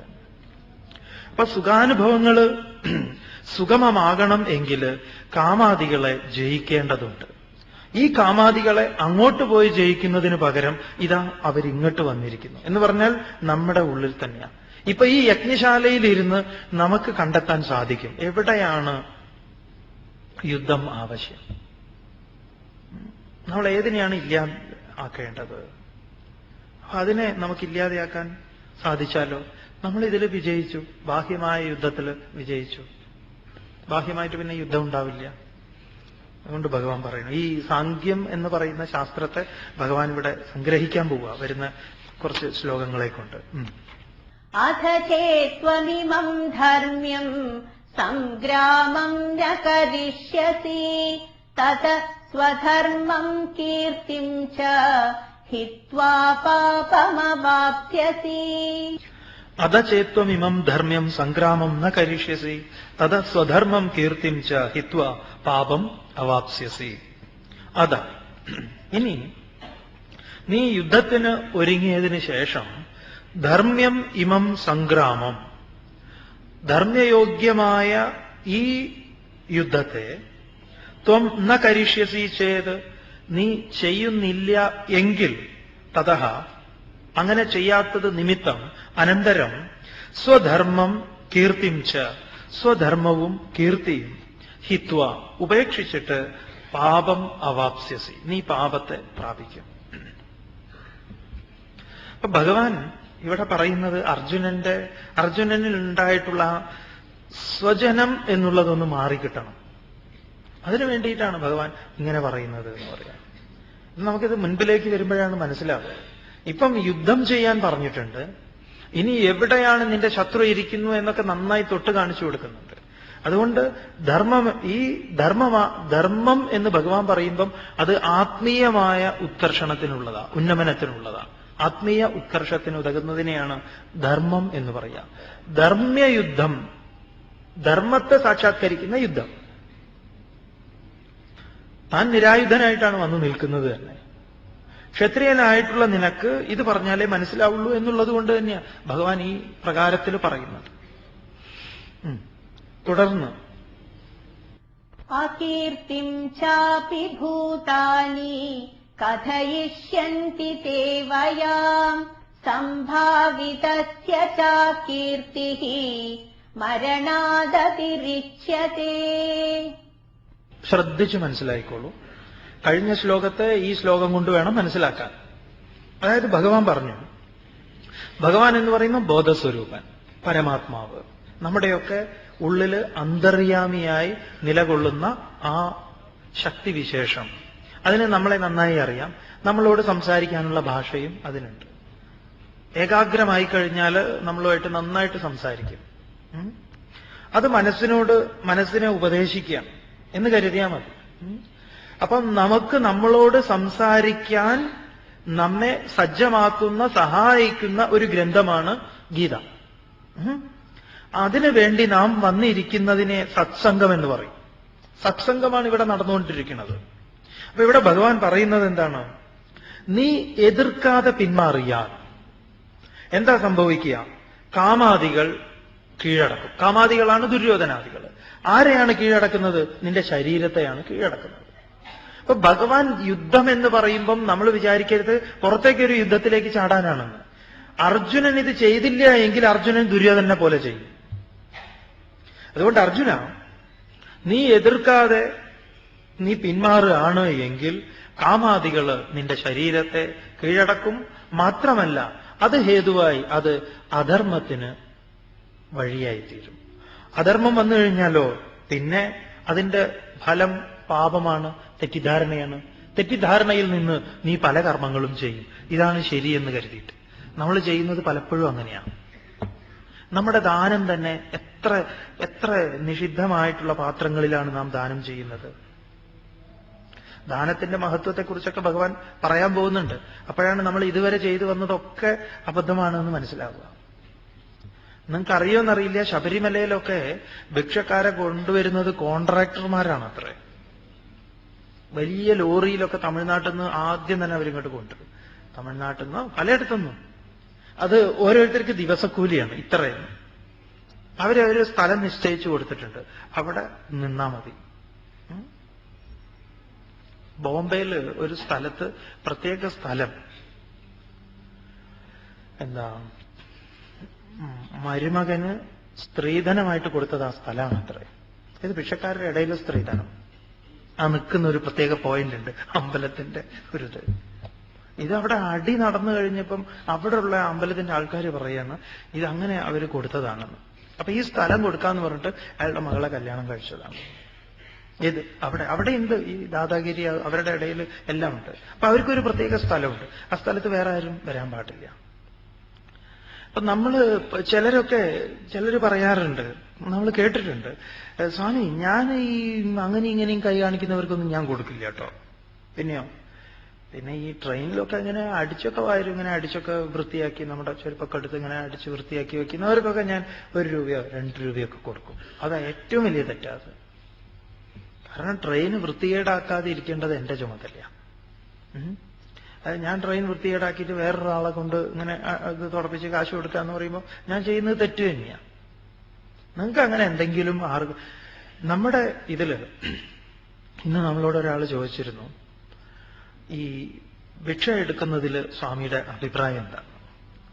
നമ്മുടെ സംസ്കാരത്തില്, നമ്മുടെ സംസ്കൃതിയിൽ 2 പേർക്ക് ഭിക്ഷ എടുക്കാൻ അധികാരമുള്ളൂ. 2 പേർക്ക്. ഒന്ന് ബ്രഹ്മചാരിക്കും ഒന്ന് സന്യാസിക്കും. 2 പേർക്ക്. എന്താണ് ഭിക്ഷയായിട്ട് സ്വീകരിക്കാൻ? ഭിക്ഷ എന്ന് പറഞ്ഞാൽ ഭിക്ഷാന്നം, ഭിക്ഷൌഷധം ഭുജ്യതാം സാധ്വന്നം നതു യാജ്യതാം. ഭിക്ഷയായിട്ട് ഔഷധമായിട്ട് സ്വീകരിച്ചോളണം. ആർക്ക്? ഇവർക്ക് രണ്ടുപേർക്കും, അതായത് സ്വാമിയെ പോലുള്ളവർക്കും സന്യാസിമാർക്കും. ബ്രഹ്മചാരിക്കും സന്യാസിക്ക് ഭാരതത്തിൽ ഭിക്ഷയെടുക്കാൻ അധികാരമുള്ളൂ. അപ്പൊ ബാക്കിയുള്ളവര് ഭിക്ഷയെടുത്താൽ അത് രാജാവിന് നാണക്കേടാണ്. രാജാവ് ആ പദവിയിൽ ഇരിക്കാൻ യോഗ്യനല്ല എന്ന്. രാജാവ് ഉടനെ താഴെ ഇറങ്ങിക്കൊള്ളണം എന്ന് പറഞ്ഞാൽ ഒരു രാജ്യത്ത് വിശക്കുന്നവൻ ഭക്ഷണം മറ്റൊരാളോട് ചോദിക്കേണ്ടി വരുന്ന ഒരുവൻ ഉണ്ടാകാൻ പാടില്ല. ഇന്ന് ധനം ഒരിക്കലും ചോദിക്കാൻ പാടില്ല എന്നാണ്. അങ്ങനെയുള്ള സഹായങ്ങളൊക്കെ ചോദിക്കാൻ വേണ്ടിയിട്ട് രാജാവ് ഒരു പ്രത്യേക സമയമല്ല, ആർക്കും വേണമെങ്കിൽ രാജാവിന് ഒരു മണി അടിച്ചു കഴിഞ്ഞാൽ കാണാനുള്ള സൗകര്യമുണ്ട്. ഇതായിരുന്നു നമ്മുടെ എന്താ പറയുക രാജ്യത്തിന്റെ ഒരവസ്ഥ. അപ്പൊ ഈ ദാനം കൊടുക്കൽ നമ്മുടെ വിചാരം, നമ്മൾ വിചാരിച്ചിരിക്കുന്നു നമ്മൾ ഇതൊക്കെ ഇങ്ങനെ ചെയ്യുന്നത് വലിയ ധർമ്മമാണ്. അത്രേ ഒരിക്കലുമല്ല. നമ്മൾ അമ്പലത്തിലേക്ക് പോകുമ്പോൾ സ്വാമി പറഞ്ഞുതരാം, നമ്മുടെ മനസ്സിനെ പറഞ്ഞുതരാം. അമ്പലത്തിലേക്ക് പോകുന്ന സമയത്ത് നാം കുറച്ച് ചില്ലറ എടുക്കുന്നു. ഇനി നമ്മുടെ കയ്യിൽ കോയിൻസ് ബാക്കി കിട്ടുമ്പോൾ, ആരെങ്കിലുമൊക്കെ കടയിൽ നിന്നൊക്കെ ബാക്കി തരുന്ന സമയത്ത് നാം ആ കോയിൻസ് കയ്യിലെടുത്ത് അവിടെ കൊണ്ടിടുമ്പം നമുക്കൊരു സങ്കല്പമുണ്ട്. സങ്കല്പങ്ങൾ വളരെ ശക്തിയുള്ളതാണ്. ഒക്കെ മനസ്സിലാക്കണം. ഈ സങ്കല്പം എന്താണെന്നറിയോ? ആരെങ്കിലും ഭിക്ഷക്കാർ വരുമ്പം കൊടുക്കാം, ഇരിക്കട്ടെ അവിടെ. നാം ഭിക്ഷക്കാരെ സൃഷ്ടിക്കുകയാണ് നമ്മുടെ മനസ്സിൽ. നിങ്ങളിങ്ങനെ സൃഷ്ടിക്കുമ്പോൾ അവർക്ക് വരാതിരിക്കാൻ പറ്റില്ല. അപ്പൊ അമ്പലത്തിലേക്ക് പോകുമ്പോൾ കുറച്ച് കാശ് എടുക്കുക. എന്തിനാ? അവിടെയുള്ള ഓരോ ഭണ്ഡാരത്തിലും ഇടാം, അത് വേറെ ഇരിക്കട്ടെ. അവിടെ ഇടുമ്പോൾ എപ്പോഴും മുഷിഞ്ഞതേ കൊണ്ടിട്ടുള്ളൂ. ആർക്കും നോക്കിയാൽ തന്നെ എന്താ പറയുക, അവിടെ ഈ അമ്പലത്തിലെ ഭണ്ഡാരം പൊളിച്ചു കഴിഞ്ഞാൽ സെക്രട്ടറി ഇവിടുന്ന് നോക്കുമ്പോൾ ട്രഷററെ കാണും, ട്രഷറർ ഇങ്ങോട്ട് നോക്കുമ്പോൾ കാണും. അങ്ങനെയാണ് അതിന്റെ ഇതാണ് ഏറ്റവും മുഷിഞ്ഞതാണ് അവിടെ കൊണ്ടിട്ട്. ആ ഭഗവാനൊക്കെ മാറ്റിയെടുത്തോളുന്നത് ഏറ്റവും മുഷിഞ്ഞത്. ചിലയിടത്തൊക്കെ എറിയ ചെയ്യുക അല്ലേ? നമ്മൾ ഒരിക്കൽ വായിച്ചിട്ടുണ്ട്, എത്രയോ വർഷം മുമ്പ്, 5-8 വർഷം, 5-6 വർഷമായെന്ന് തോന്നുന്നു, 5 രൂപ കോയിൻ എറിഞ്ഞിട്ട് ഒരാളുടെ കണ്ണു പോയത്. അമ്പലത്തിന്റെയോ പള്ളിയുടെയോ എവിടെയോ മുൻപിൽ ബസ്സിൽ നിന്ന് ഒരു വിദ്വാൻ എറിഞ്ഞതാണ്. നമുക്ക് തോന്നുന്നു അവിടെയൊക്കെ നിന്നിട്ട് ആരെങ്കിലുമൊക്കെ നിന്ന് ഇത് മുഴുവൻ എടുത്ത് പോക്കറ്റിലിട്ട് പോകുന്നത് കാണണം. എന്നാൽ പിന്നെ അവർ ഈ ഇടുന്ന പരിപാടി നിർത്തും. അപ്പൊ നമ്മൾ സൃഷ്ടിക്കുന്നു. നമ്മൾ അമ്പലത്തിലേക്ക് പോകുമ്പോൾ അവിടെ മുൻപിലുള്ളവർക്ക് കൊടുക്കാം, അല്ലെങ്കിൽ പള്ളിയുടെ മുൻപിലുള്ളവർക്ക് കൊടുക്കാം എന്ന് വിചാരിക്കുമ്പം നാം ഇവരെ സൃഷ്ടിക്കുകയാണ്. ഇനി ആരും ധർമ്മക്കാരും ഇല്ലെങ്കിൽ നമ്മൾ നോക്കും, ഇതെന്താ ഇവിടെ ആരെയും കാണുന്നില്ലല്ലോ. നമുക്കൊരു നിരാശ. കാരണം ഞാൻ ഇത് എടുക്കുകയും ചെയ്തു, ആരെയും കണ്ടില്ല. ശബരിമലയ്ക്ക് അവിടെ ഇവിടെയൊക്കെ പോകുമ്പോൾ കോയിൻസ് ഇങ്ങനെ കൊടുത്തു വിടുക, ഇങ്ങനെ കൊടുക്കാൻ. എന്റെ ഉദ്ദേശം തന്നെ എന്താ? നിങ്ങൾ വിചാരിക്കുന്നുണ്ടോ ഇതൊക്കെ കൊടുക്കുന്നതിലൂടെ നിങ്ങൾക്ക് എന്തോ വന്നു ചേരുന്നു? ഒരിക്കലുമില്ല. നിങ്ങൾ പ്രശ്നങ്ങളിലേക്ക് വീണുകൊണ്ടിരിക്കുകയാണ്.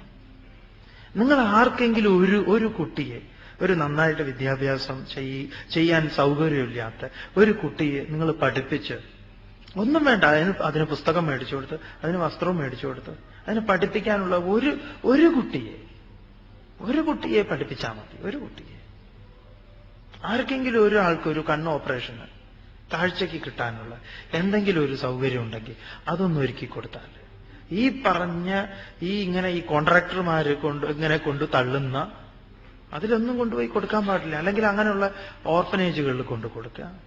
നമ്മുടെ വിചാരം ഇതൊക്കെ അങ്ങോട്ട് കൊടുക്കുമ്പോഴേക്കും നമ്മൾ കൊടുക്കുമ്പോൾ നമ്മുടെ മുഖം തന്നെ കാണണം. അയ്യോ, എന്താ നമ്മുടെ ധാരണ? പാവം, നീ ഇങ്ങനെയായി, എന്നെ ഇങ്ങനെയാക്കല്ലേ ഭഗവാനെ. അതിനുള്ള കൂലിയാണ്, കൈക്കൂലിയാണ്. കാരണം നിന്നെ ഇങ്ങനെയാക്കിയതേ ഞാനാണ്.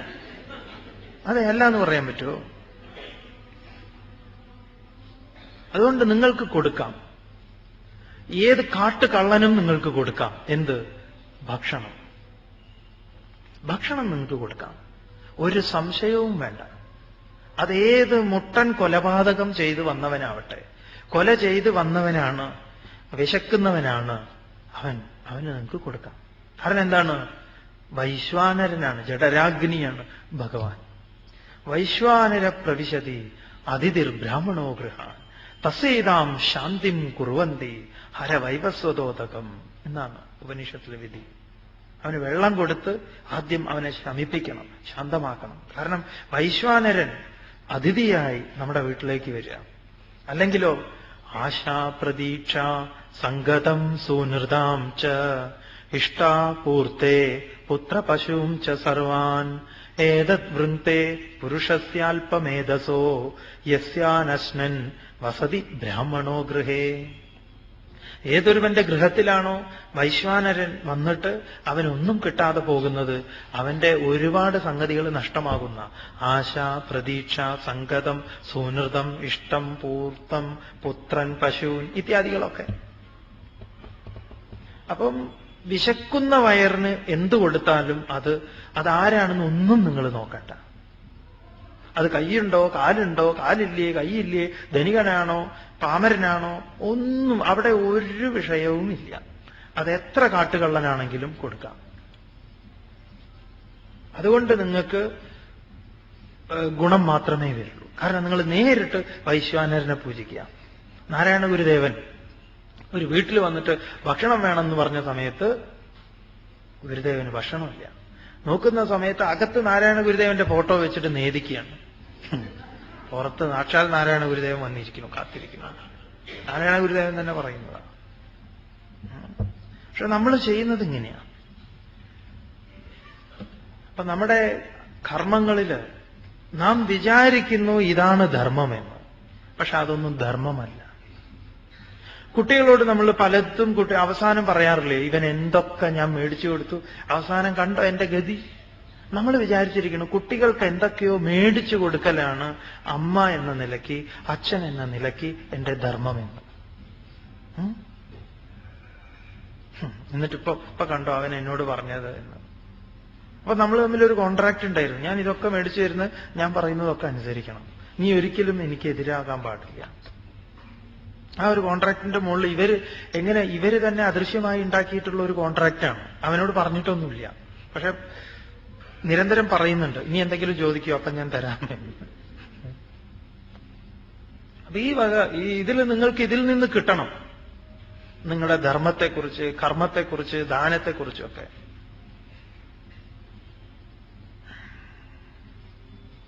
ഹിത്വാ പാപം അവാപ്സ്യസി, നീ പാപത്തെ പ്രാപിക്കും. അടുത്ത 2-3 ശ്ലോകങ്ങളും കൂടെ കഴിഞ്ഞാൽ ഭഗവാൻ സാംഖ്യയോഗം നിർത്തിയിട്ട്, സാംഖ്യം നിർത്തിയിട്ട് അതിന്റെ യോഗത്തിലേക്ക് പ്രവേശിക്കുന്നു പറയാം.